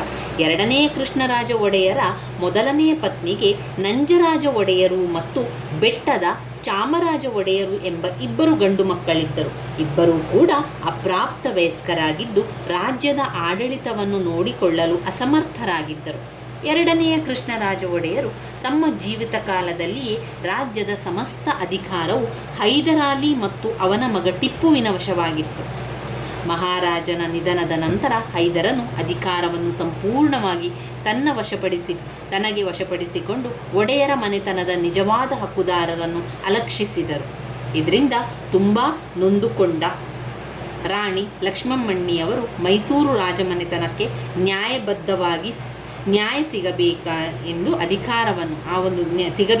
ಅಧಿಕಾರವನ್ನು ದೊರಕಿಸಿಕೊಡಲು ಪ್ರಯತ್ನಿಸಿದರು. ಆದರೆ ಅದು ಹೈದರಾಲಿಯ ಕುತಂತ್ರಗಳಿಂದ ಫಲಿಸಲಿಲ್ಲ. ಹೈದರಾಲಿಯು ತನ್ನ ಅಧಿಕಾರವನ್ನು ಮುಂದುವರಿಸುವ ಉದ್ದೇಶದಿಂದ ಮಹಾರಾಣಿ ಲಕ್ಷ್ಮಮ್ಮಣ್ಣಿಯವರನ್ನು ಉಪೇಕ್ಷಿಸಿ 2 ವರ್ಷದ ಬಾಲಕ ಕಾಸಾ ಚಾಮರಾಜ ಒಡೆಯರನ್ನು ಕೇವಲ ಹೆಸರಿಗೆ ಮಾತ್ರ ರಾಜನನ್ನಾಗಿ ಮಾಡಿದರು. 2 ವರ್ಷದ ಬಾಲಕ ಆಗಿದ್ದ ಮಗ ಕಾಸಾ ಚಾಮರಾಜ ಒಡೆಯರು. ಇದು ಅವನ ಸರ್ವಾಧಿಕಾರತ್ವಕ್ಕೆ ಉದಾಹರಣೆಯಾಗಿತ್ತು. ಇಂತಹ ಪರಿಸ್ಥಿತಿಯನ್ನು ಅರ್ಥ ಮಾಡಿಕೊಂಡ ಮಹಾರಾಣಿ ಲಕ್ಷ್ಮಮ್ಮಣ್ಣಿಯವರು ಹೈದರನ ವಿರುದ್ಧವಾಗಿ ಪ್ರತಿಭಟಿಸಲು ಸಾಧ್ಯವಿಲ್ಲದೆ ತಮ್ಮ ಮನಸ್ಸಿಗೆ ವಿರುದ್ಧವಾಗಿ ಕಾಸಾ ಚಾಮರಾಜ ಒಡೆಯರ ಪೋಷಕರಾಗಬೇಕಾಯಿತಲ್ಲದೆ ಮಹಾರಾಣಿ ಬಾಲಕ ರಾಜನ ವಿದ್ಯಾಭ್ಯಾಸ ಮತ್ತಿತರ ಎಲ್ಲ ವಿಧವಾದ ಶಿಕ್ಷಣವನ್ನು ಕೊಡಿಸಿ ಅವನನ್ನು ತಾಯಿಯಂತೆ ಪಾಲನೆ ಮಾಡಿ ರಕ್ಷಿಸಿದರು. ಇಷ್ಟಾದರೂ ಹೈದರಾಲಿ ಮೈಸೂರು ಒಡೆಯರನ್ನು ಬದಿಗೊತ್ತಿ ಅಧಿಕಾರವನ್ನು ತನ್ನಲ್ಲೇ ಕೇಂದ್ರೀಕರಿಸಿಕೊಂಡಿದ್ದನು. ಮೈಸೂರು ರಾಜಮನೆತನದ ಆಳ್ವಿಕೆಯನ್ನು ಮರುಸ್ಥಾಪಿಸಲು ಶತಪ್ರಯತ್ನ ನಡೆಸುತ್ತಿದ್ದ ಲಕ್ಷ್ಮಮ್ಮಣ್ಣಿಯವರು ತಮಗೆ ನಿಷ್ಠೆಯನ್ನು ತೋರಿಸುವ ಕೆಲವು ಬೆಂಬಲಿಗರನ್ನು ಸಂಘಟಿಸಿ ಮದ್ರಾಸ್ನಲ್ಲಿದ್ದ ಬ್ರಿಟಿಷರನ್ನು ಸಂಪರ್ಕಿಸಿ ಹೈದರಾಲಿಯನ್ನು ಅಧಿಕಾರದಿಂದ ಇಳಿಸಲು ಸಹಾಯ ಪಡೆದುಕೊಳ್ಳಲು ಪ್ರಯತ್ನಿಸಿದಳು. ತಿರುಮಲ ರಾವ್ ಮಹಾರಾಣಿಯವರ ನಿಷ್ಠಾವಂತ ಬೆಂಬಲಿಗನಾಗಿದ್ದನು. ತಿರುಮಲ ರಾವ್ ಮತ್ತು ಬ್ರಿಟಿಷರ ನಡುವಿನ ಸಂಧಾನ. ಮಹಾರಾಣಿ ಲಕ್ಷ್ಮಮ್ಮಣ್ಣಿಯವರ ಬೆಂಬಲಿಗರಲ್ಲಿ ಪ್ರಮುಖರಾದವು ತಿರುಮಲ ರಾಯನು ಅತ್ಯಂತ ಬುದ್ಧಿವಂತ ಅಧಿಕಾರಿಯಾಗಿದ್ದು ಮೈಸೂರಿನ ಆಡಳಿತ ಸಂಪನ್ಮೂಲಗಳ ಬಗೆಗೆ ಪರಿಜ್ಞಾನ ಮಾಹಿತಿಗಳನ್ನು ಹೊಂದಿದ್ದನು. ತಿರುಮಲ ರಾವನು ತನ್ನ ಸಹೋದರ ನಾರಾಯಣರಾವ್ರೊಂದಿಗೆ ತಾಂಜಾವೂರಿನಲ್ಲಿದ್ದುಕೊಂಡು ಅಲ್ಲಿಂದಲೇ ಮಹಾರಾಣಿಯವರ ನಿರ್ದೇಶನದ ಮೇರೆಗೆ ಬ್ರಿಟಿಷರೊಂದಿಗೆ ತಮ್ಮ ಕಾರ್ಯಚಟುವಟಿಕೆಗಳನ್ನು ಮುಂದುವರೆಸಿದ್ದರು. ಅವರು ತಾಂಜಾವೂರಿನಲ್ಲಿದ್ದುಕೊಂಡು ಬ್ರಿಟಿಷರೊಡನೆ ಸಂಧಾನ ನಡೆಸುತ್ತಾ ರಾಣಿಯವರ ಅತಿ ನಂಬಿಕೆಯ ನಿಯೋಗಿಯಾಗಿ ಕೆಲಸ ಮಾಡಿದರು. ಅವನ ಮೂಲಕ ಮದ್ರಾಸ್ನಲ್ಲಿದ್ದ ಬ್ರಿಟಿಷರ ಸಂಪರ್ಕವನ್ನು ಉಪಯೋಗಿಸಿಕೊಂಡು ಮಹಾರಾಣಿ ಲಕ್ಷ್ಮಮ್ಮಣ್ಣಿ ಮದ್ರಾಸ್ ಗವರ್ನರ್ ಲಾರ್ಡ್ ಮೆಕಾರ್ಥನಿಗೆ ಪತ್ರವೊಂದನ್ನು ಬರೆದು ಹೈದರಾಲಿಯನ್ನು ಅಧಿಕಾರದಿಂದ ಕೆಳಗಿಳಿಸಲು ಮೈಸೂರಿಗೆ ಸೈನ್ಯ ಕಳುಹಿಸಬೇಕೆಂದು, ಇದರೊಂದಿಗೆ ನಮ್ಮ ರಾಜ್ಯದ ರಕ್ಷಣೆಯನ್ನು ಮಾಡಿ ಒಡೆಯರ ಮನೆತನಕ್ಕೆ ಅದನ್ನು ಹಿಂದಿರುಗಿಸಿದರೆ ಕಂಪನಿ ನಿರ್ವಹಣೆಗಾಗಿ ಒಪ್ಪಂದದಂತೆ ಖರ್ಚು ವೆಚ್ಚಗಳನ್ನು ಭರಿಸುವುದಾಗಿ ಪತ್ರದ ಮೂಲಕ ತಿಳಿಸಿದರು. ಈ ಬಗೆಗೆ ತಿರುಮಲ ರಾವ್ ಮತ್ತು ತಾಂಜಾವೂರಿನ ಆಸ್ಥಾನದಲ್ಲಿ ರೆಸಿಡೆಂಟನಾಗಿದ್ದ ಜಾನ್ ಸುಲೇವಾನ್ ನಡುವೆ ಮಾತುಕತೆ ನಡೆದು ಕ್ರಿಸ್ತಶಕ 1782 ಸೆಪ್ಟೆಂಬರ್ 27ರಂದು ಒಂದು ಒಪ್ಪಂದ ಮಾಡಿಕೊಳ್ಳಲಾಯಿತು. ಈ ಒಪ್ಪಂದವು 2 ಅಂಶಗಳನ್ನು ಹೊಂದಿತ್ತು. ಒಂದು, ಮೈಸೂರು ರಾಜಮನೆತನಕ್ಕೆ ನ್ಯಾಯವಾದ ಉತ್ತರಾಧಿಕಾರಿಯನ್ನು ಪುನರ್ಸ್ಥಾಪನೆಗೊಳಿಸುವುದು. ಎರಡನೆಯದು, ಮಹಾರಾಣಿಯು ಪತ್ರದಲ್ಲಿ ತಿಳಿಸಿದಂತೆ ಖರ್ಚು ವೆಚ್ಚಗಳ ಸಂಪತ್ತನ್ನು ಮದ್ರಾಸ್ ಸರ್ಕಾರಕ್ಕೆ ನೀಡುವುದೆಂದು ಮಾತುಕತೆ ನಡೆಸಲಾಯಿತು. ಮಹಾರಾಣಿ ಲಕ್ಷ್ಮಮ್ಮಣ್ಣಿಯವರು ಮತ್ತು ಬ್ರಿಟಿಷರ ನಡುವಿನ ಒಪ್ಪಂದ ಈ ರೀತಿಯಾಗಿತ್ತು. ಒಪ್ಪಂದದ 1ನೇ ವಿಧಿಯ ಪ್ರಕಾರ ಹೈದರಾಲಿಯು ಒಡೆಯರಿಂದ ಆಡಳಿತವನ್ನು ಕಸಿದುಕೊಂಡಿರುವುದು ತಮಗೆ ತಿಳಿದಿರುವ ವಿಷಯವೆಂದಲೂ ಹೈದರಾಲಿಯು ರಾಜಮನೆತನಕ್ಕೆ ಉಂಟು ಮಾಡುತ್ತಿರುವ ಉಪಟಳ ಪರಿವೆ ತಮಗಿದೆ ಎಂದು, ಇಷ್ಟಾದರೂ ಹೈದರಾಲಿ ಕಂಪನಿಯ ಸೇವಕನೆಂದು ಅಂಗೀಕರಿಸಿತ್ತು. ಅಲ್ಲದೆ ಬ್ರಿಟಿಷರು ಹೈದರಾಲಿಯನ್ನು ಅಧಿಕಾರದಿಂದ ಕೆಳಗಿಳಿಸಲು ತಮ್ಮ ಸೈನ್ಯವನ್ನು ಕಳುಹಿಸುವರೆಂದು ಮೈಸೂರು ರಾಜಮನೆತನದವರನ್ನು ಅವರ ವಂಶಪಾರಂಪರ್ಯವಾಗಿ ಬಂದ ರಾಜ್ಯದಲ್ಲಿ ಪುನರ್ಸ್ಥಾಪಿಸುವರೆಂದು ತಿಳಿಸಲಾಗಿತ್ತು. ಎರಡನೆಯದಾಗಿ 2, 3, 4 ವಿಧಿಗಳಲ್ಲಿ ಮಹಾರಾಣಿಯು ಹೇಳಿದಂತೆ ಹಣವನ್ನು ಹೈದರನಿಂದ ಬ್ರಿಟಿಷರು ಒಂದೊಂದೇ ಪ್ರದೇಶಗಳನ್ನು ವಶಪಡಿಸಿಕೊಂಡು ರಾಣಿಗೆ ಒಪ್ಪಿಸಿದಾಗ ಕೊಡುವಂತೆ ತಿಳಿಸಲಾಯಿತು. ಅಂದರೆ ಕೊಯಂಬತ್ತೂರನ್ನು ಹೈದರನಿಂದ ವಶಪಡಿಸಿಕೊಂಡು ರಾಣಿಗೆ ಒಪ್ಪಿಸಿದರೆ 3 ಲಕ್ಷ ಕಂಠೀರವ ಪಗೋಡಗಳನ್ನು ಕೊಡಬೇಕೆಂದಲೂ, ಇಂಗ್ಲಿಷ್ ಸೈನ್ಯ ಬಾಲ್ಗಟ್, ಹರದನಹಳ್ಳಿ ಮತ್ತಿತರ ಕೋಟೆಗಳನ್ನು ವಶಪಡಿಸಿಕೊಂಡಾಗ ಮತ್ತೆ 1 ಲಕ್ಷ ಪಗೋಡಗಳನ್ನು ಕೊಡಬೇಕೆಂದಲೂ, ನಂತರ ಮೈಸೂರು ಕೋಟೆಯನ್ನು ವಶಪಡಿಸಿಕೊಂಡು ಅದನ್ನು ರಾಣಿಯ ವಶಕ್ಕೆ ಒಪ್ಪಿಸಿದ ನಂತರ ಮತ್ತೊಂದು ಲಕ್ಷವನ್ನು, ಉಳಿದ 5 ಲಕ್ಷ ಪಗೋಡಗಳನ್ನು ಶ್ರೀರಂಗಪಟ್ಟಣವನ್ನು ಸಂಪೂರ್ಣವಾಗಿ ವಶಪಡಿಸಿಕೊಂಡ ನಂತರ ಕೊಡಬೇಕೆಂದು ಉಲ್ಲೇಖಿಸಲಾಗಿತ್ತು. ಮೂರನೆಯದಾಗಿ, ಬ್ರಿಟಿಷ್ ಸೈನ್ಯದ ಅಗತ್ಯ ರಾಣಿ ಲಕ್ಷ್ಮಮ್ಮಣ್ಣಿ ಅವರಿದ್ದಲ್ಲಿ ಮೈಸೂರಿನಲ್ಲಿ ಒಂದು ಬ್ರಿಟಿಷ್ ಸೈನ್ಯದ ತುಕಡಿಯನ್ನು ಇಡಲಾಗುತ್ತದೆ ಎಂದು, ಅದರ ಖರ್ಚು ವೆಚ್ಚಗಳು ಹಾಗೂ ನಿರ್ವಹಣೆಯನ್ನು ರಾಣಿಯೇ ಭರಿಸಬೇಕೆಂದು ವಿಧಿಸಲಾಗಿತ್ತು. ನಾಲ್ಕನೆಯದಾಗಿ, ಕಂಪನಿಯು ಮೈಸೂರಿನ ಒಳಾಡಳಿತದಲ್ಲಿ, ಅಂದರೆ ಕಂದಾಯ ವಸೂಲಿ ಮಾಡುವುದು, ಅಧಿಕಾರಿಗಳನ್ನು ನೇಮಕ ಮಾಡುವುದು ಇತ್ಯಾದಿ ವ್ಯವಹಾರಗಳಲ್ಲಿ ತಾನು ಹಸ್ತಕ್ಷೇಪ ಮಾಡುವುದಿಲ್ಲವೆಂದು ತಿಳಿಸಲಾಯಿತು. ಆದರೆ ಮೈಸೂರು ಸರಕಾರದಿಂದ ನೇಮಕವಾದ ಎಲ್ಲ ಅಧಿಕಾರಿಗಳಿಗೆ ತಮ್ಮ ಬೆಂಬಲವನ್ನು ಕೊಡಲಾಗುತ್ತದೆ ಎಂದು ಉಲ್ಲೇಖಿಸಲಾಗಿತ್ತು. ಐದನೆಯದಾಗಿ, ಕಂಪನಿಯು ಹೈದರಾಲಿಯನ್ನು ಸೋಲಿಸಲಾಗದಿದ್ದಲ್ಲಿ ಅಥವಾ ಅವನೊಂದಿಗೆ ಒಪ್ಪಂದವನ್ನು ಮಾಡಿಕೊಂಡಲ್ಲಿ ನಿಷ್ಠಾವಂತ ನಿಯೋಗಿಗಳ ರಕ್ಷಣೆಯನ್ನು ಮಾಡುವುದಾಗಿಯೂ ಮತ್ತು ಅವರಿಂದ ಪಡೆದ ಹಣವನ್ನು ಹಿಂದಿರುಗಿಸುವುದಾಗಿಯೂ ಒಡಂಬಡಿಕೆ ಮಾಡಿಕೊಳ್ಳಲಾಯಿತು. ಈ ರೀತಿ ಮಹಾರಾಣಿ ಲಕ್ಷ್ಮಮ್ಮಣ್ಣಿಯವರು ಮಾಡಿಕೊಂಡಂಥ ಒಪ್ಪಂದ. ಇದರಿಂದ ನಂತರದ ದಿನಗಳಲ್ಲಿ ಅವರಿಗೆ ಮೈಸೂರು ಸಂಪೂರ್ಣ ಉತ್ತರಾಧಿಕಾರ ಸಿಗುವಂಥದ್ದು ಕಾಣಬಹುದು. ರಾಣಿಯ ತಂತ್ರ, ಬುದ್ಧಿವಂತಿಕೆ, ಧೈರ್ಯ, ನಡೆಸಿದ ಪ್ರಯತ್ನಗಳು ಒಡೆಯರ ಮನೆತನವನ್ನು ಮೈಸೂರು ಸಿಂಹಾಸನದಲ್ಲಿ ಪುನರ್ಸ್ಥಾಪನೆಯಾಗಿ ಮುಂದುವರಿಯಲು ಸಹಕಾರಿಯಾದವು. ಈ ಎಲ್ಲ ಸಾಧನೆಗಳಿಂದಾಗಿ ನಿಸ್ಸಂದೇಹವಾಗಿ ಮಹಾರಾಣಿ ಲಕ್ಷ್ಮಮ್ಮಣ್ಣಿಯವರು ಮೈಸೂರಿನ ಒಡೆಯರ ಇತಿಹಾಸದಲ್ಲಿ ಒಂದು ದಿಟ್ಟ ಮತ್ತು ಶ್ರೇಷ್ಠ ಮಹಿಳೆಯರ ಪಂಕ್ತಿಗೆ ಸೇರಲು ಅರ್ಹರಾಗಿದ್ದಾರೆ. ಇಂತಹ ದಿಟ್ಟ ಮಹಿಳೆ ಮಹಾರಾಣಿ ಲಕ್ಷ್ಮಮ್ಮಣ್ಣಿಯವರು ಕ್ರಿಸ್ತಶಕ 1810 ಫೆಬ್ರವರಿಯಲ್ಲಿ ನಿಧನರಾದರು. ಇನ್ನು ಬರುವಂತಹ ಒಂದು ವಿಚಾರ ಬ್ಲಾಕ್ 3ರಲ್ಲಿ ಯಾವ ಒಂದು ಪ್ರಶ್ನೆಗಳೆಲ್ಲ ಇದೆ ಎನ್ನುವಂಥದ್ದನ್ನು ನೋಡ್ತಾ ಹೋಗಬೇಕು. ಬ್ಲಾಕ್ 3ರಲ್ಲಿ ದಿವಾನ್ ಪೂರ್ಣಯ್ಯವರ ಬಗ್ಗೆ ಓದ್ಕೊಳ್ಳಿಕ್ಕಿದೆ. ಮೊದಲಿಗೆ ದಿವಾನ್ ಪೂರ್ಣಯ್ಯನವರ ಬಾಲ್ಯ ಮತ್ತು ಅವರ ಏಳಿಗೆಗಳನ್ನು ತಿಳ್ಕೊಳ್ಬೇಕು. ನಂತರ ಅವರ ಆಡಳಿತವನ್ನು ನೋಡ್ತಾ ಹೋಗುವ. ಪೂರ್ಣಯ್ಯನವರ ಆಡಳಿತ 15 ಅಂಕಕ್ಕೆ ಕೇಳಿರುವಂಥ ಪ್ರಶ್ನೆ, ಪಾಯಿಂಟ್ಸ್ಗಳನ್ನಷ್ಟು ನೋಡ್ತಾ ಹೋಗುವ. ಕಂದಾಯ ಸುಧಾರಣೆಗಳು, ನ್ಯಾಯಾಂಗ ಸುಧಾರಣೆಗಳು, ಕಂದಾಯ ಸುಧಾರಣೆಗಳು, ನ್ಯಾಯಾಂಗ ಸುಧಾರಣೆಗಳು. 3 ಸೈನಿಕ ಸುಧಾರಣೆಗಳು, ಕಂದಾಯ ಸುಧಾರಣೆಗಳು, ನ್ಯಾಯಾಂಗ ಸುಧಾರಣೆಗಳು, ಸೈನಿಕ ಸುಧಾರಣೆಗಳು, ಸಾರ್ವಜನಿಕ ಸುಧಾರಣೆಗಳು. ಇವಿಷ್ಟು ಆಡಳಿತದ ಬಗ್ಗೆ ಇರುವಂಥದ್ದು. ಇನ್ನು ಬರುವಂಥದ್ದು ಘಟಕ 14 ನಗರ ದಂಗೆ ಕೂಡ 15 ಅಂಕಕ್ಕೆ ಬಂದಿರುವಂತಹ ಪ್ರಶ್ನೆ. ನಗರ ದಂಗೆಯ ಕಾರಣಗಳು, ಸಾಮಾಜಿಕ ಕಾರಣಗಳು, ಆರ್ಥಿಕ ಕಾರಣಗಳು, ನಗರ ದಂಗೆಗೆ ಪ್ರಮುಖ ಕಾರಣಗಳು, ದಂಗೆಯ ಘಟನೆಗಳು, ದಂಗೆಯ ದಮನ, ಅದರ ಪರಿಣಾಮಗಳು. ಇವಿಷ್ಟನ್ನು ನಗರ ದಂಗೆಗಳಲ್ಲಿ ಓದ್ಕೊಳ್ಬೇಕು. 1836ರ ನಗರ ದಂಗೆಯಲ್ಲಿ ಸಾಮಾಜಿಕ ಕಾರಣಗಳು, ಆರ್ಥಿಕ ಕಾರಣಗಳು, ದಂಗೆಯ ಪ್ರಮುಖ ಕಾರಣಗಳಲ್ಲಿ ಭೂಕಂದಾಯ ಪದ್ಧತಿಯಿಂದ ಅತೃಪ್ತಿ ಹಾಗೆಯೇ ಕೆಲವು ಕಳ್ಳರು ಮತ್ತು ದರೋಡೆಕೋರರಿಗೆ ಸಹಾಯಕವಾಯಿತು. ದಂಗೆಯ ಘಟನೆಯನ್ನು ಕೂಡ ಓದ್ಕೊಳ್ಬೇಕು. ಇದಾದ ನಂತರ ಘಟಕ 15 ಮಾರ್ಕ್ ಕಬ್ಬನ್ ಅವರ ಬಗ್ಗೆ ಕೇಳಿದ್ದಾರೆ. 15 ಅಂಕಕ್ಕೆ ವೆರಿ ವೆರಿ ಇಂಪಾರ್ಟೆಂಟ್ ಆಗಿ ಇರುವಂತಹ ಪ್ರಶ್ನೆ. ಮಾರ್ಕ್ ಕಬ್ಬನ್ ಯಾಕೆ ತುಂಬಾ ಮುಖ್ಯವಾಗಿದೆ ಅಂತ ಹೇಳಿದರೆ, ನಮಗೆ 2-3 ಪ್ರಶ್ನೆ ಪತ್ರಿಕೆಯಲ್ಲಿ ಈ ಪ್ರಶ್ನೆ ನಾವು ನೋಡಿರ್ತೇವೆ. ಆದ್ದರಿಂದ ಅದು ತುಂಬಾ ರಿಪೀಟ್ ಆಗಿ ಬಂದಿರುವಂಥ ಪ್ರಶ್ನೆಯಾಗಿರುವಂಥದ್ದು. ಅದರಲ್ಲಿ ಮಾರ್ಕ್ ಕಬ್ಬನ್ನ ಆಡಳಿತದ ಪಾಯಿಂಟ್ಸ್ಗಳನ್ನು ನೋಡುವ. ಮೊದಲನೇದಾಗಿ ಪೊಲೀಸ್ ಇಲಾಖೆ, ನ್ಯಾಯಾಡಳಿತ ಇಲಾಖೆ, ಲೋಕೋಪಯೋಗಿ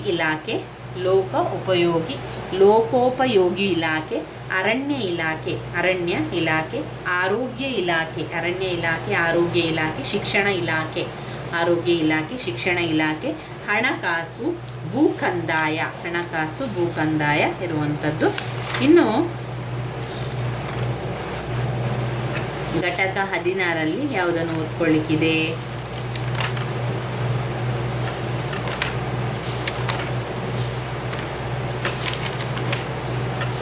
ಇನ್ನು ಬರುವಂಥದ್ದು ಘಟಕ 17ರಲ್ಲಿ ಸರ್ ಎಂ ವಿಶ್ವೇಶ್ವರಯ್ಯನವರ ಬಗ್ಗೆ ಓದ್ಕೊಳ್ಬೇಕು. 15 ಅಂಕದ ಪ್ರಶ್ನೆ. ತುಂಬಾ ವಿಖ್ಯಾತ ಸುಧಾರಕರು ಆಗಿರುವಂಥವರು. ಅವರು ಯಾವ ರೀತಿಯ ಅಭಿವೃದ್ಧಿ ಕಾರ್ಯಗಳನ್ನು ಮಾಡಿದ್ದಾರೆ, ಏನೆಲ್ಲ ವಿಚಾರಗಳಿದೆ ಎನ್ನುವಂಥದ್ದನ್ನು ಸ್ವಲ್ಪ ನೋಡ್ತಾ ಹೋಗುವ. ಆಧುನಿಕತೆಯ ಮಹಾ ಆರಾಧಕರಾಗಿದ್ದ ಸರ್ ಎಂ ವಿಶ್ವೇಶ್ವರಯ್ಯನವರು ಖ್ಯಾತ ಇಂಜಿನಿಯರ್ ಅಲ್ಲದೆ ವಿಖ್ಯಾತ ಸುಧಾರಕರು ಆಗಿದ್ದರು. ನಾಡಿನ ಹೆಮ್ಮೆಯ ಸುಪುತ್ರರಾಗಿದ್ದ ಸರ್ ಎಂ ವಿಶ್ವೇಶ್ವರಯ್ಯರವರು ಸಲ್ಲಿಸಿದ ಸೇವೆ ಅಪೂರ್ವವಾದುದು. ಅವರ ಸಾರ್ಥಕ ಪರಿಶ್ರಮದ ಫಲವಾಗಿ ದೇಶದ ಸಮೃದ್ಧಿ ಸಾಧ್ಯವಾಯಿತು. ದೇಶದ ಸಾಮಾಜಿಕ ಆರ್ಥಿಕ ಚಿಂತನೆ ಮತ್ತು ಕಾರ್ಯಾಚರಣೆಗಳಲ್ಲಿ ಸರ್ ಎಂ ವಿಶ್ವೇಶ್ವರಯ್ಯನವರ ಕೊಡುಗೆ ಅಪಾರ ಮತ್ತು ಅವಿಸ್ಮರಣೀಯ. ಪರಿವರ್ತನೆಯ ಹರಿಕಾರರಾಗಿದ್ದ ಇವರು ಆರ್ಥಿಕ ತಜ್ಞರು ಮತ್ತು ಆಡಳಿತದ ನಿಪುಣರು ಕೂಡ ಆಗಿದ್ದರು. ದೇಶದ ಪರ್ವಕಾಲದಲ್ಲಿ ಪ್ರಗತಿಯ ರಥವನ್ನು ಅದರ ಗುರಿಯೆಡೆಗೆ ಸಾಗಿಸಿದ ಮಹಾ ಸಾಧಕರು. ಅವರ ಆಧುನಿಕತೆಯ ಪರಿಕಲ್ಪನೆ ಉದಾತ್ತವಾದದ್ದು. ನಾಲ್ವಡಿ ಕೃಷ್ಣರಾಜ ಒಡೆಯರ ಸಹಯೋಗದಲ್ಲಿ ಸರ್ ಎಂ ವಿಶ್ವೇಶ್ವರಯ್ಯನವರ ಮಹಾನ್ ಚಿಂತನೆಗಳು ಕಾರ್ಯರೂಪಕ್ಕೆ ಇಳಿದು ದೇಶದ ಪ್ರಗತಿಗೆ ಸೋಪಾನವಾದವು. ಸರ್ ಎಂ ವಿಶ್ವೇಶ್ವರಯ್ಯನವರು 1861ರ ಸೆಪ್ಟೆಂಬರ್ 15ರಂದು ಚಿಕ್ಕಬಳ್ಳಾಪುರ ತಾಲೂಕಿನ ಮುದ್ದೇನಹಳ್ಳಿಯಲ್ಲಿ ಶ್ರೀನಿವಾಸ ಶಾಸ್ತ್ರಿ ಮತ್ತು ವೆಂಕಟಲಕ್ಷ್ಮಿ ಅವರ ಸುಪುತ್ರರಾಗಿ ಜನಿಸಿದರು. ಆಂಧ್ರ ಪ್ರದೇಶದ ಕಾರ್ನೂಲಿನ ಮೋಕ್ಷಗುಂಡಂ ಅವರ ಮೂಲ ನೆಲೆ. ಕಡು ಬಡತನದ ಹಿನ್ನೆಲೆಯಲ್ಲಿ ಸರ್ ಎಂ ವಿಶ್ವೇಶ್ವರಯ್ಯನವರು ತಮ್ಮ ಪ್ರಾಥಮಿಕ ವಿದ್ಯಾಭ್ಯಾಸವನ್ನು ಅಲ್ಲೇ ಪೂರೈಸಿ ಪ್ರೌಢ ವಿದ್ಯಾಭ್ಯಾಸಕ್ಕಾಗಿ ಬೆಂಗಳೂರಿನ ವೆಸ್ಲಿಯಸ್ ಪ್ರೌಢಶಾಲೆಗೆ ಸೇರಿದರು. ಉನ್ನತ ದರ್ಜೆಯಲ್ಲಿ ಮೆಟ್ರಿಕ್ಯುಲೇಷನ್ ಪರೀಕ್ಷೆಯನ್ನು ಮುಗಿಸಿದ ಇವರು ಬೆಂಗಳೂರಿನ ಸೆಂಟ್ರಲ್ ಕಾಲೇಜಿಗೆ ಸೇರಿ BA ವ್ಯಾಸಂಗವನ್ನು ಮುಂದುವರಿಸಿದರು. ನಂತರ ಪುಣೆಗೆ ತೆರಳಿ ಇಂಜಿನಿಯರಿಂಗ್ ಪದವಿಯನ್ನು 1883ರಲ್ಲಿ ಪೂರೈಸಿದರು. ಕಠಿಣ ಪರಿಶ್ರಮ ಮತ್ತು ಪ್ರಾಮಾಣಿಕತೆ ಇವರ ಜೀವನದ ತಿರುಳಾಗಿತ್ತು. ಕಡುಬಡತನದಿಂದ ಕಳಶಪ್ರಾಯ ಕೀರ್ತಿಗೆ ಭಾಜನರಾದ ವಿಶ್ವೇಶ್ವರಯ್ಯನವರ ಜೀವನಗಾಥೆ ಒಂದು ರೋಮಾಂಚನ. ಮೊದಲು ಇವರು ಬಾಂಬೆ ಪ್ರೆಸಿಡೆನ್ಸಿಯಲ್ ಅಸಿಸ್ಟೆಂಟ್ ಇಂಜಿನಿಯರ್ ಆಗಿ ಸೇವೆ ಸಲ್ಲಿಸಿದರು. ಕರ್ತವ್ಯ ಪ್ರಜ್ಞೆ, ಕಾರ್ಯತತ್ಪರತೆ ಇವರ ವೃತ್ತಿ ಜೀವನದ ವಿಶೇಷತೆಗಳು. 1895ರಲ್ಲಿ ಸಕ್ಕೂರು ಕುಡಿಯುವ ನೀರಿನ ಯೋಜನೆಯನ್ನು ಪೂರೈಸಿ ಪ್ರಶಂಸೆಗೆ ಪಾತ್ರರಾದರು. ಹಾಗೆಯೇ 1906ರಲ್ಲಿ ಎಡನ್ ನಗರಕ್ಕೆ ಕುಡಿಯುವ ನೀರಿನ ಯೋಜನೆ ಅವರ ಪರಿಶ್ರಮದಿಂದ ಪೂರ್ಣಗೊಂಡಿತು. ಅವರು ಇಂಜಿನಿಯರಿಂಗ್ ಅದ್ಭುತ ಕೌಶಲ್ಯ ಜನಜನಿತವಾಯಿತು. ಗ್ವಾಲಿಯರ್ನ ಟಿಗ್ರಾ ಅಣೆಕಟ್ಟು ಮತ್ತು ಪೂನಾದ ಖಡಕ್ ವಾಸ್ಲಾ ಅಣೆಕಟ್ಟುಗಳಿಗೆ ಸ್ವಯಂ ಚಾಲಿತ ಕವಾಟಗಳನ್ನು ಅಳವಡಿಸಿ ಕೀರ್ತಿಗೆ ಪಾತ್ರರಾದರು. ಮುಂದೆ ಕನ್ನಂಬಾಡಿ ಅಣೆಕಟ್ಟಿಗೆ ಇದೇ ತಂತ್ರವನ್ನು ಅಳವಡಿಸಿದರು. ಪ್ರಗತಿಶೀಲ ಮನೋಭಾವದವರಾಗಿದ್ದ ವಿಶ್ವೇಶ್ವರಯ್ಯ ಸಮಕಾಲೀನ ಜಗತ್ತಿನ ವಿದ್ಯಮಾನಗಳಲ್ಲಿ ಆಸಕ್ತರಾಗಿದ್ದು America, Japan, England, China, Russia, Australia ದೇಶಗಳಿಗೆ ಭೇಟಿ ಕೊಟ್ಟು ಅಲ್ಲಿಯ ಪ್ರಗತಿ ವೀಕ್ಷಿಸಿದರು. 25 ವರ್ಷಗಳ ಸುದೀರ್ಘ ಸೇವೆಯ ನಂತರ ಬಾಂಬೆ ರೆಸಿಡೆನ್ಸಿಯ ಹುದ್ದೆಗೆ ರಾಜೀನಾಮೆ ನೀಡಿದರು. ಅಲ್ಲಿನ ಸರಕಾರದ ತಾರತಮ್ಯ ನೀತಿಯನ್ನು ಪ್ರತಿಭಟಿಸಿದರು. ನಂತರ ಹೈದರಾಬಾದಿನ ನಿಜಾಮನ ಸರ್ಕಾರದಲ್ಲಿ ಸ್ವಲ್ಪ ಕಾಲ ವಿಶೇಷ ಇಂಜಿನಿಯರ್ ಆಗಿ ಸೇವೆ ಸಲ್ಲಿಸಿದರು. ನಾಲ್ವಡಿ ಕೃಷ್ಣರಾಜ ಒಡೆಯರು ವಿಶ್ವೇಶ್ವರಯ್ಯರವರ ಕಾರ್ಯದಕ್ಷತೆಯನ್ನು ಗಮನಿಸಿದವರಾಗಿದ್ದು 1909ರಲ್ಲಿ ಇವರನ್ನು ಮೈಸೂರಿನ ಚೀಫ್ ಇಂಜಿನಿಯರ್ ಆಗಿ ನೇಮಕ ಮಾಡಿದರು. ಇದು ಮೈಸೂರಿನ ಸರ್ವಾಂಗೀಣ ಅಭಿವೃದ್ಧಿಗೆ ನಾಂದಿಯಾಯಿತು. ಇನ್ನು ಸಂಸ್ಥಾನದ ದಿವಾನರಾಗಿ ಸೇವೆ ಸಲ್ಲಿಸಿದ್ರ ಬಗ್ಗೆ ಕೂಡ ಇದೆ. ಏನೆಲ್ಲ ಅವರು ನೀರಾವರಿ ಯೋಜನೆ ಮಾಡಿದ್ದು, ಕೈಗಾರಿಕಾ ಕೃಷಿ ಬೆಳವಣಿಗೆ ಮಾಡಿದ್ದು ಎಲ್ಲವನ್ನು ಕೂಡ ಅವರು ಕೊಟ್ಟಿದ್ದಾರೆ. ಮುಂದಿನ ದಿನಗಳಲ್ಲಿ ಅವುಗಳ ವಿವರಣೆಯನ್ನು ಕೂಡ ನಾವು ತಿಳ್ಕೊಳ್ಳುವ. ಸ್ವಲ್ಪ ನೋಡುವುದಾದರೆ ಎಲ್ಲ ಕೈಗಾರಿಕೆಗಳನ್ನು ಸ್ಥಾಪಿಸಿಕೊಂಡರು. ಮೈಸೂರು ಬ್ಯಾಂಕನ್ನು ಸ್ಥಾಪಿಸಿದರು. ಭತ್ತದ ಸಂಶೋಧನೆ ಕೇಂದ್ರವನ್ನು ಸ್ಥಾಪಿಸಿದರು. ಕಡ್ಡಾಯ ಶಿಕ್ಷಣ ನೀತಿ ಜಾರಿ ಮಾಡಿ ಸ್ತ್ರೀ ಶಿಕ್ಷಣಕ್ಕೆ ಮಹತ್ವವನ್ನು ನೀಡಿದರು. ಸ್ತ್ರೀ ಶಿಕ್ಷಣಕ್ಕೆ ಪೂರಕವಾಗಿ ವಿದ್ಯಾರ್ಥಿ ನಿಲಯಗಳನ್ನು ತೆರೆದರು. ಗೃಹ ವಿಜ್ಞಾನಕ್ಕೆ ಪ್ರೋತ್ಸಾಹ ನೀಡಿದರು. ಮೈಸೂರು ವಿಶ್ವವಿದ್ಯಾನಿಲಯ ಇವರ ಪ್ರಯತ್ನದ ಫಲವಾಗಿ ರೂಪುಗೊಂಡಿತು. ವಿದೇಶಿ ವ್ಯಾಪಾರಕ್ಕೆ ಅನುಕೂಲವಾಗುವಂತೆ ಭಟ್ಕಳ ಬಂದರನ್ನು ಮಾಡಿದರು. ಅರ್ಕಾವತಿ ನದಿಗೆ ಅಣೆಕಟ್ಟು ನಿರ್ಮಿಸಿ ಬೆಂಗಳೂರು ನಗರಕ್ಕೆ ಕುಡಿಯುವ ನೀರಿನ ಸೌಲಭ್ಯವನ್ನು ಮಾಡಿದರು. ಹಾಗೆಯೇ ಬೇರೆ ಬೇರೆ ಅಭಿವೃದ್ಧಿಯ ರಥವನ್ನು ಮುಂದೆ ಸಾಗಿಸುವ ಹರಸಾಹಸವನ್ನು ಮಾಡಿದರು. ಮೈಸೂರು ಲೋಕಲ್ ಬೋರ್ಡ್ ಮತ್ತು ಗ್ರಾಮ ಪಂಚಾಯತಿ ಕಾಯ್ದೆ ಜಾರಿಗೆ ತಂದರು. ಈ ರೀತಿಯಾಗಿ ಅನೇಕ ಸುಧಾರಣೆಗಳನ್ನು ಸರ್ ವಿಶ್ವೇಶ್ವರಯ್ಯನವರು ಮಾಡ್ತಾ ಹೋಗ್ತಾರೆ. ಇನ್ನು ಬರುವಂಥದ್ದು ಘಟಕ 18 ಸರ್ ಮಿರ್ಜಾ ಇಸ್ಮಾಯಿಲ್ ಅವರದು 15 ಅಂಕಕ್ಕೆ ಕೇಳಿರುವಂತಹ ಪ್ರಶ್ನೆ. ಇಲ್ಲಿ ಕೂಡ ನಾವು ನೋಡುವುದಾದರೆ ಆಡಳಿತ ಸುಧಾರಣೆಗಳ ಬಗ್ಗೆ ಎಲ್ಲ ಇದೆ. ಅವರು ಯಾವ ರೀತಿ ಆಡಳಿತಗಳನ್ನು ಮಾಡ್ತಾರೆ ಅಂತ ಹೇಳಿದರೆ, ಕೃಷಿ ಕೈಗಾರಿಕಾ ಬೆಳವಣಿಗೆಯನ್ನು ಮಾಡಿದರು, ಶೈಕ್ಷಣಿಕ ಪ್ರಗತಿಗೆ ಒತ್ತು ಕೊಟ್ಟರು,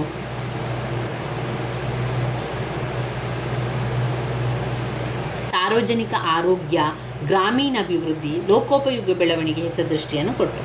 ಅವರೊಬ್ಬರು ದಕ್ಷ ಆಡಳಿತಗಾರರು. ಸರ್ ಮಿರ್ಜಾ ಇಸ್ಮಾಯಿಲ್ ಪ್ರಗತಿಶೀಲ ಮನೋಭಾವದವರಾಗಿದ್ದು ರಾಜ್ಯದ ದಿವಾನರಾಗಿ ಸುದೀರ್ಘ ಸೇವೆಯನ್ನು ಸಲ್ಲಿಸಿದ್ದಾರೆ.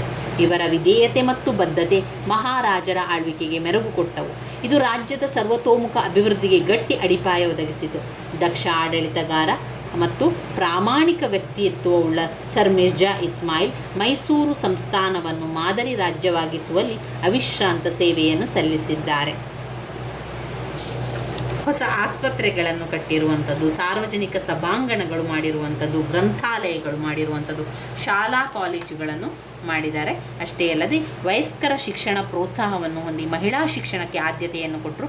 ಬಾಲ್ಯ ವಿವಾಹ ನಿಷೇಧ ಕಾಯ್ದೆಯನ್ನು ಜಾರಿಯಾಯಿತು. ವಿಧವೆಯರ ಮರು ವಿವಾಹಕ್ಕೆ ಕಾನೂನು ಬೆಂಬಲ ಕೂಡ ದೊರಕಿತು. ಇನ್ನು ಬರುವಂಥದ್ದು ಬ್ಲಾಕ್ 4. ಬ್ಲಾಕ್ 4ರಲ್ಲಿ ನೀವು ಓದಬೇಕಾಗಿರುವಂಥದ್ದು ನವಜಾಗೃತಿ, ಬಂಗಾಳದ ಪುನರುಜ್ಜೀವನದ ಪ್ರಭಾವ, ಹಾಗೆ ಆಧುನಿಕ ಕಾಲದ ಕನ್ನಡ ಸಾಹಿತ್ಯದ ಬಗ್ಗೆ ಕೂಡ ಓದ್ಕೊಳ್ಬೇಕು.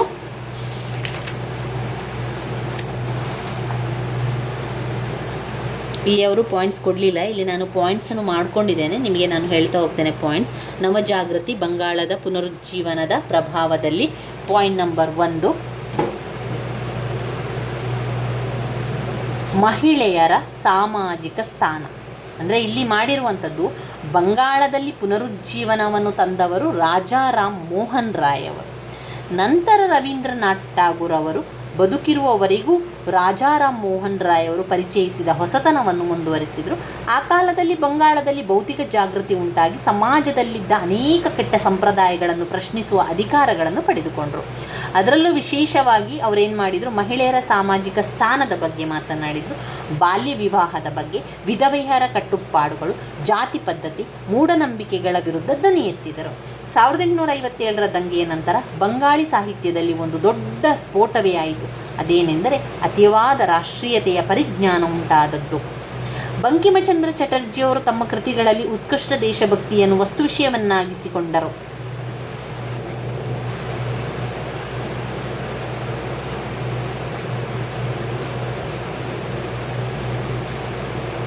ಆಡು ಭಾಷೆಗಳಲ್ಲಿ ಕೃತಿಗಳನ್ನು ರಚಿಸಿ ಸಾಮಾನ್ಯ ಜನರಲ್ಲಿ ಜಾಗೃತಿಯನ್ನು ಉಂಟು ಮಾಡಿದರು. ಕನ್ನಡ ಸಾಹಿತ್ಯದ ಶ್ರೇಷ್ಠ ಕಾಲ ಅಂತ ಬರಲಿಕ್ಕೆ ಕಾರಣ 10ನೇ ಶತಮಾನದಲ್ಲಿ ಕನ್ನಡ ಸಾಹಿತ್ಯದ 3 ರತ್ನಗಳು ಎಂದು ಜನಪ್ರಿಯರಾದ ಆದಿಕವಿ ಪಂಪ, ಪೊನ್ನ, ರನ್ನರಿಂದ ಕನ್ನಡ ಸಾಹಿತ್ಯ ಅಭಿವೃದ್ಧಿಯಾಯಿತು. ಈ ಕಾಲವನ್ನು ಕನ್ನಡ ಸಾಹಿತ್ಯದ ಶ್ರೇಷ್ಠ ಕಾಲ ಎಂದು ಕರೆಯಲಾಯಿತು.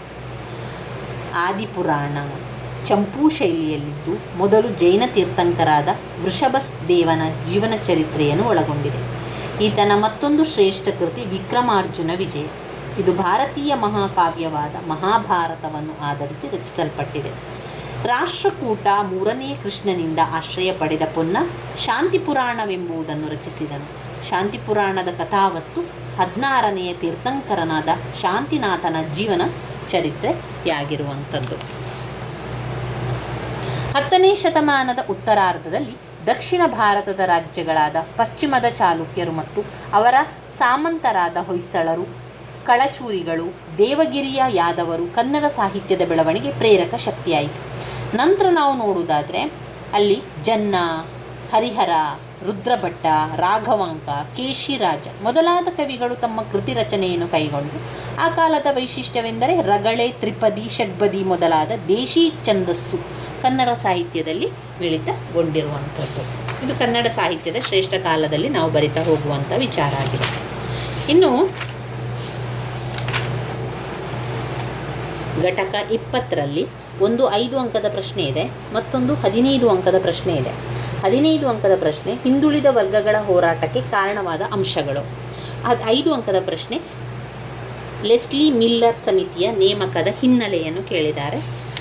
ಮೊದಲಿಗೆ ಹಿಂದುಳಿದ ವರ್ಗದವರ ಇಲ್ಲಿ ಲೆಸ್ಲಿ ಮಿಲ್ಲರ್ ಅವರದಲ್ಲಿ ಕೂಡ ಪಾಯಿಂಟ್ಸ್ಗಳಿಲ್ಲ, ನಾವು ಪಾಯಿಂಟ್ಸ್ಗಳನ್ನು ಮಾಡಿಕೊಳ್ಬೇಕು. 1ನೇ ಪಾಯಿಂಟ್, ಹಿಂದುಳಿದ ವರ್ಗಗಳಿಗೆ ನ್ಯಾಯವನ್ನು ದೊರಕಿಸಿಕೊಡಲು ಮುಂದಾದರು. 2, ಸರಕಾರಿ ಹುದ್ದೆಗಳಲ್ಲಿ 50ರಷ್ಟು ಹುದ್ದೆಗಳನ್ನು ಬ್ರಾಹ್ಮಣರೇತರರಿಗೆ ನೀಡಬೇಕೆಂದು ಕೊಟ್ಟರು. ಎಲ್ಲ ಕೋಮುಗಳಿಗೂ ಸಮಾನ ಅವಕಾಶವಿರಬೇಕೆಂದು ಶಿಫಾರಸು ಮಾಡಿತು. 4, ಸರ್ಕಾರ ವಿವಿಧ ಹುದ್ದೆಗಳನ್ನು ತೊಡಗಿಸಬೇಕೆಂದು ತಿಳಿಸಿತು. 5, ಅಂತಸ್ತು ಮತ್ತು ಗೌರವಗಳನ್ನು ಹೆಚ್ಚಿಸಿಕೊಳ್ಳಲು ಅವಕಾಶ ಆಯಿತು. ಇವಿಷ್ಟನ್ನು ನಾವು ಅದರಲ್ಲಿ ಬರೆಯುವ. ಇನ್ನು ಘಟಕ 21ರಲ್ಲಿ ನಾವು ನೋಡಿದರೆ ಹಲಗಲಿಯ ಬೇಡರ ದಂಗೆ. ಹಿಂದುಳಿದ ವರ್ಗದ ಹೋರಾಟಕ್ಕೆ ಕಾರಣವಾದಂಥ ಅಂಶಗಳು ನೋಡ್ಕೊಳ್ಳಿಲ್ಲ. ಹಿಂದುಳಿದ ವರ್ಗ ಹೋರಾಟಕ್ಕೆ ಕಾರಣವಾದ ಅಂಶಗಳು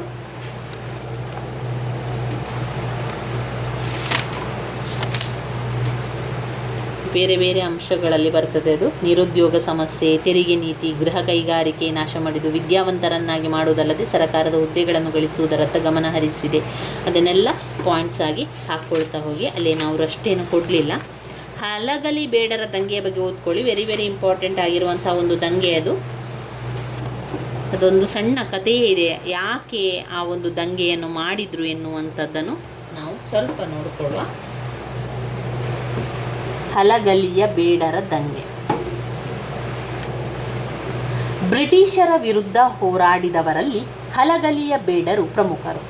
ಹಲಗಲಿಯ ಬೇಡರು ಅವರ ಜನಾಂಗದವರನ್ನು ರಕ್ಷಿಸುವುದಕ್ಕಾಗಿ ಶಸ್ತ್ರಾಸ್ತ್ರಗಳನ್ನು ಅವರಲ್ಲಿ ಇಟ್ಕೊಂಡಿದ್ರು, ಅಂದರೆ ಅವರ ಹಳ್ಳಿಯಲ್ಲಿ. ಹಾಗೆಯೇ ಶಸ್ತ್ರಾಸ್ತ್ರಗಳನ್ನು ಇಟ್ಟುಕೊಳ್ಳುವುದು ಅವರ ಪ್ರತಿಷ್ಠೆ ಕೂಡ ಆಗಿತ್ತು. ಅಂದರೆ ಪ್ರತಿಯೊಂದು ಧರ್ಮಕ್ಕೂ ಕೂಡ ಅವರವರದೇ ಆದ ಕೆಲವು ಪ್ರತಿಷ್ಠೆ, ನಿಯಮ, ರೀತಿ ನೀತಿಗಳೆಲ್ಲ ಇರ್ತದಲ್ವ. ಮುಧೋಳದ ರಾಜಕುಮಾರ ಬ್ರಿಟಿಷರ ಪರಮಾಧಿಕಾರವನ್ನು ಒಪ್ಪಿಕೊಂಡದ್ದು ಹಲಗಲಿಯ ಬೇಡರ್ ಜನಾಂಗಕ್ಕೆ ಅಸಮಾಧಾನವನ್ನುಂಟು ಮಾಡ್ತದೆ. ಪರಮಾಧಿಕಾರ ಒಪ್ಪಿಕೊಳ್ಬಾರ್ದಿತ್ತು ಎನ್ನುವಂಥದ್ದು ಮತ್ತು ಆ ಜನಾಂಗಕ್ಕೆ ಅಸಮಾಧಾನ ಕೂಡ ಆಗ್ತದೆ. 1857 ಸೆಪ್ಟೆಂಬರ್ 11ರಂದು ಈಸ್ಟ್ ಇಂಡಿಯಾ ಕಂಪನಿಯು ಭಾರತೀಯರು ಶಸ್ತ್ರಾಸ್ತ್ರಗಳನ್ನು ಇಟ್ಟುಕೊಳ್ಳಬಾರದೆಂದು ಕಂಪನಿಗೆ ತಮ್ಮ ಶಸ್ತ್ರಾಸ್ತ್ರಗಳನ್ನು ಒಪ್ಪಿಸಬೇಕೆಂದು ಘೋಷಿಸಿತು. ಆವಾಗ ಈಸ್ಟ್ ಇಂಡಿಯಾ ಕಂಪನಿ ನೋಡ್ಕೊಳ್ತಾ ಇತ್ತು. ಭಾರತ ಇಡೀ ತನ್ನ ಕಪಿಮುಷ್ಟಿಯಲ್ಲಿದ್ದದ್ದು East India Company. East India Company ಏನು ಹೇಳಿತು, ಭಾರತೀಯರು ಯಾರೂ ಕೂಡ ಶಸ್ತ್ರಾಸ್ತ್ರಗಳನ್ನು ಇಟ್ಟುಕೊಳ್ಳುವ ಹಾಗಿಲ್ಲ. ಒಂದು ವೇಳೆ ನೀವು ಇಟ್ಟುಕೊಳ್ಳುತ್ತಾ ಇದ್ದೀರಿ ಅಂತ ಆದರೆ ಅದು ಇಟ್ಕೊಳ್ಬಾರ್ದು, ಅದೊಂದು ಕಂಪನಿಗೆ ಶಸ್ತ್ರಾಸ್ತ್ರವನ್ನು ಕೊಡಬೇಕು. ಒಂದು ವೇಳೆ ನೀವು ಇಟ್ಟುಕೊಳ್ತಾ ಇದ್ರಿ, ಶಸ್ತ್ರಾಸ್ತ್ರಗಳು ನಿಮ್ಮಲ್ಲಿ ಇದೆ ಅಂತ ಆದರೆ ಅದಕ್ಕೆ ರಹದಾರಿಯನ್ನು ಪಡೆಯಬೇಕು, ಅಂದರೆ ಲೈಸೆನ್ಸ್ ನಿಮ್ಮಲ್ಲಿ ಇರಬೇಕು. ಆದರೆ ಮಾತ್ರ ನೀವು ಶಸ್ತ್ರಾಸ್ತ್ರಗಳನ್ನು ಇಟ್ಟುಕೊಳ್ಬೋದು. ಆ ಒಂದು ನಿಯಮ ಈಗಲೂ ಕೂಡ ನಮ್ಮಲ್ಲಿದೆ. ಶಸ್ತ್ರಾಸ್ತ್ರಗಳನ್ನು ಇಟ್ಟುಕೊಳ್ಬೇಕಾದ್ರೆ ಲೈಸೆನ್ಸ್ ಇರಬೇಕು.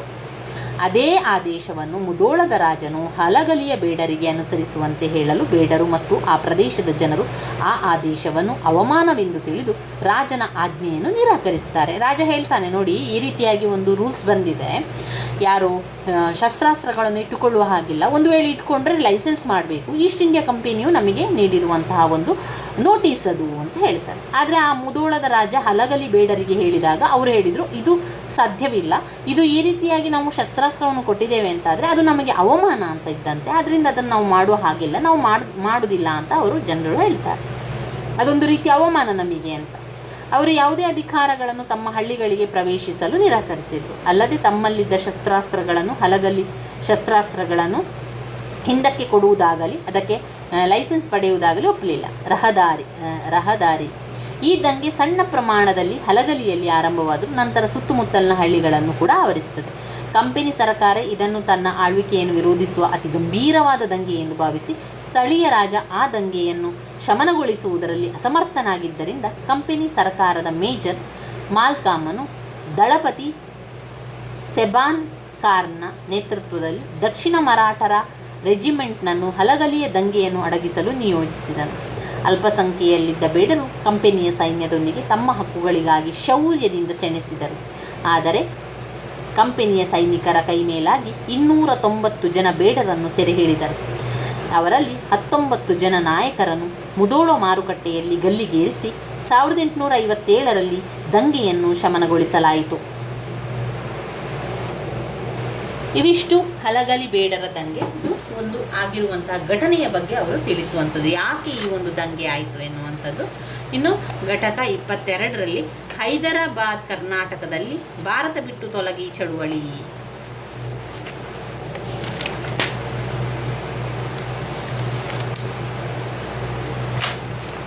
ಇದರಲ್ಲಿ ಕೂಡ ಪಾಯಿಂಟ್ಸ್ಗಳಿಲ್ಲ, ನಾವು ಸ್ವಲ್ಪ ಓದ್ಕೊಂಡು ಅದರಲ್ಲಿರುವಂತಹ ಮುಖ್ಯವಾದ ಪಾಯಿಂಟ್ಸನ್ನು ಗುರುತು ಹಾಕ್ಕೊಂಡು ಓದ್ಕೊಳ್ಬೇಕಾಗಿರುವಂಥದ್ದು.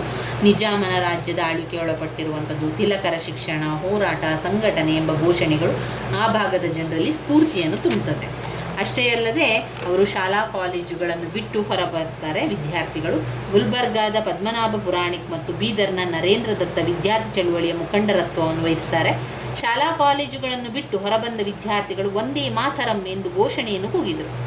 ಕಾಲೇಜುಗಳ ವಸತಿ ನಿಲಯದಲ್ಲಿ ವಂದೇ ಮಾತರಂ ಹೇಳಬಾರದೆಂಬುದಾಗಿ ಸರಕಾರ ನಿಷೇಧಾಜ್ಞೆಯನ್ನು ತಂದಿತು. ವಿದ್ಯಾರ್ಥಿಗಳು ರಸ್ತೆಗಿಳಿದು ಸರಕಾರದ ನಿಷೇಧಾಜ್ಞೆಯ ವಿರುದ್ಧ ಪ್ರತಿಭಟನೆ ನಡೆಸಿದರು. ರಾಜ್ಯಾದ್ಯಂತ ವಿದ್ಯಾರ್ಥಿಗಳ ಚಳುವಳಿ ಕಾಲ್ಗಿಚ್ಚಿನಂತೆ ಹರಡಿತು. ಈ ಚಳುವಳಿಯಿಂದ ಸರಕಾರ ತಲ್ಲಣಗೊಂಡಿತು.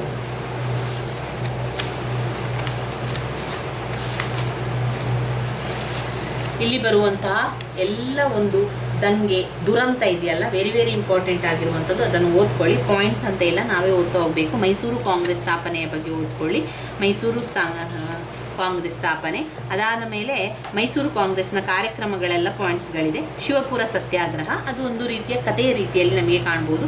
ವಿದುರಶ್ವತ್ವ ದುರಂತ ಏಪ್ರಿಲ್ 1938. ಅದಾದ ಮೇಲೆ ಈಸೂರು ಪ್ರಕರಣ 5 ಅಂಕಕ್ಕೆ, ಮೈಸೂರು ಚಳುವಳಿ 5 ಅಂಕಕ್ಕೆ ಓದ್ಕೊಳ್ಳಿ. ನಂತರ ಬರುವಂಥದ್ದು ಘಟಕ 24, ಕೊನೆಯ ಒಂದು ಪ್ರಶ್ನೆ. ಕರ್ನಾಟಕ ಏಕೀಕರಣದ ಮೂಲ ಹಂತಗಳು. ಕರ್ನಾಟಕ ಏಕೀಕರಣದ ಮೂಲ ಹಂತಗಳು ನೋಡಿ, 3 ಬಾರಿ 3 ಪ್ರಶ್ನೆ ಪತ್ರಿಕೆಯಲ್ಲಿ 15 ಅಂಕಕ್ಕೆ ಕೇಳಿರುವಂಥದ್ದು ಕರ್ನಾಟಕ ಏಕೀಕರಣದ ಮೂಲ ಹಂತಗಳಾಗಿದೆ. ಅದರಲ್ಲಿ 3 ಹಂತಗಳನ್ನು ಕಾಣಬಹುದು. ವೃತ್ತಪತ್ರಿಕೆಗಳು ಮತ್ತು ನಿಯತಕಾಲಿಕೆಗಳ ಪ್ರಭಾವ, ಕರ್ನಾಟಕ ವಿದ್ಯಾವರ್ಧಕ ಸಂಘ, ಕರ್ನಾಟಕ ಸಭಾ, ಈ 3 ಇದು ನಮಗೆ ಕಾಣುವಂಥದ್ದು. ಅದರಲ್ಲಿ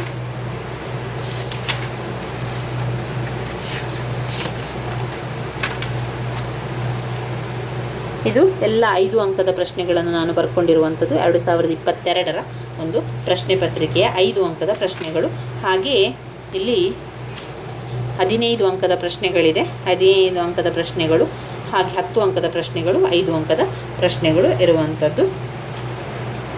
ನೀವು ಪ್ರಶ್ನೆ ಪತ್ರಿಕೆಗಳನ್ನು ಈಗಾಗಲೇ ನೋಡಿಕೊಂಡಿದ್ದೀರಿ. 2024ರ ಹಳೆಯ ಪ್ರಶ್ನೆ ಪತ್ರಿಕೆ 5 ಅಂಕದ ಪ್ರಶ್ನೆ: ಬಿಜಾಪುರ ಕದನ, ಮಹಾನವಮಿ ದಿಬ್ಬ, ದೊಡ್ಡ ದೇವರಾಜ ಒಡೆಯರ್, ಮಾರ್ಕ್ ಕಬ್ಬನ್, ಸಿಂದಗಿ ದಂಗೆ, ಬೆಳಗಾವಿ ಕಾಂಗ್ರೆಸ್ ಅಧಿವೇಶನ. ವಿಭಾಗ ಬಿಯಲ್ಲಿ ವಿಜಯನಗರ ಇತಿಹಾಸದಲ್ಲಿ ರಾಮರಾಯರ ಸ್ಥಾನವನ್ನು ವಿವರಿಸಿ ಎನ್ನುವಂಥದ್ದು. ಶಿವಪ್ಪ ನಾಯಕನವರ ಭೂಕಂದಾಯ ವ್ಯವಸ್ಥೆಯನ್ನು ಪರಿಶೀಲಿಸಿ. ಹೈದರಾಲಿಯ ಆರಂಭಿಕ ಜೀವನ ಮತ್ತು ವೃತ್ತಿ ಜೀವನವನ್ನು ಚಿತ್ರಿಸಿ. ಮೈಸೂರು ರಾಜ್ಯಕ್ಕೆ ದಿವಾನ್ ರಂಗಾಚಾರ್ಲು ಅವರ ಸೇವೆಯನ್ನು ವಿವರಿಸಿ. ಕರ್ನಾಟಕ ಏಕೀಕರಣವನ್ನು ಸಂಕ್ಷಿಪ್ತವಾಗಿ ಚರ್ಚಿಸಿ. ಇನ್ನು 15 ಅಂಕದ ಪ್ರಶ್ನೆ: 1ನೇ ಹರಿಹರ ಮತ್ತು 1ನೇ ಬುಕ್ಕರಾಯರ ಆಳ್ವಿಕೆಯ ಬಗ್ಗೆ ಬರೆಯಿರಿ. ಒಡೆಯರ್ ರಾಜವಂಶವನ್ನು ಮರುಸ್ಥಾಪಿಸಲು ಮಹಾರಾಣಿ ಲಕ್ಷ್ಮಮ್ಮಣ್ಣಿಯವರ ಪಾತ್ರವನ್ನು ನಿರ್ಧರಿಸಿ. ಒಂದು ಕಥೆಯ ರೀತಿಯಲ್ಲಿ ಮಹಾರಾಣಿ ಲಕ್ಷ್ಮಮ್ಮಣ್ಣಿಯವರದ್ದನ್ನು ಓದ್ಕೊಳ್ಳಿ, ಕಥೆಯ ರೀತಿಯಲ್ಲಿ ಬರಿತಾ ಹೋಗುವಂಥದ್ದು. ಸರ್ ಎಂ ವಿಶ್ವೇಶ್ವರಯ್ಯನವರ ದೂರದೃಷ್ಟಿ ಮತ್ತು ಧ್ಯೇಯ ಬಗ್ಗೆ ಚರ್ಚಿಸಿ. ಕನ್ನಡ ಸಾಹಿತ್ಯದ ಬೆಳವಣಿಗೆಯನ್ನು ಕುರಿತು ಮೌಲ್ಯೀಕರಿಸಿ ಇರುವಂಥದ್ದು.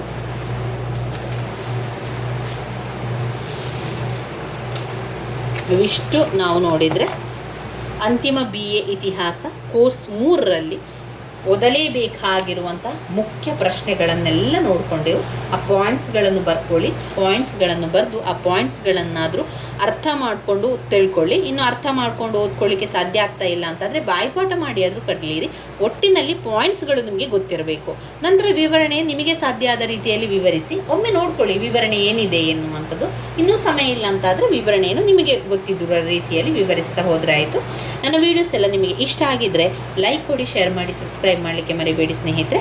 ಧನ್ಯವಾದಗಳು.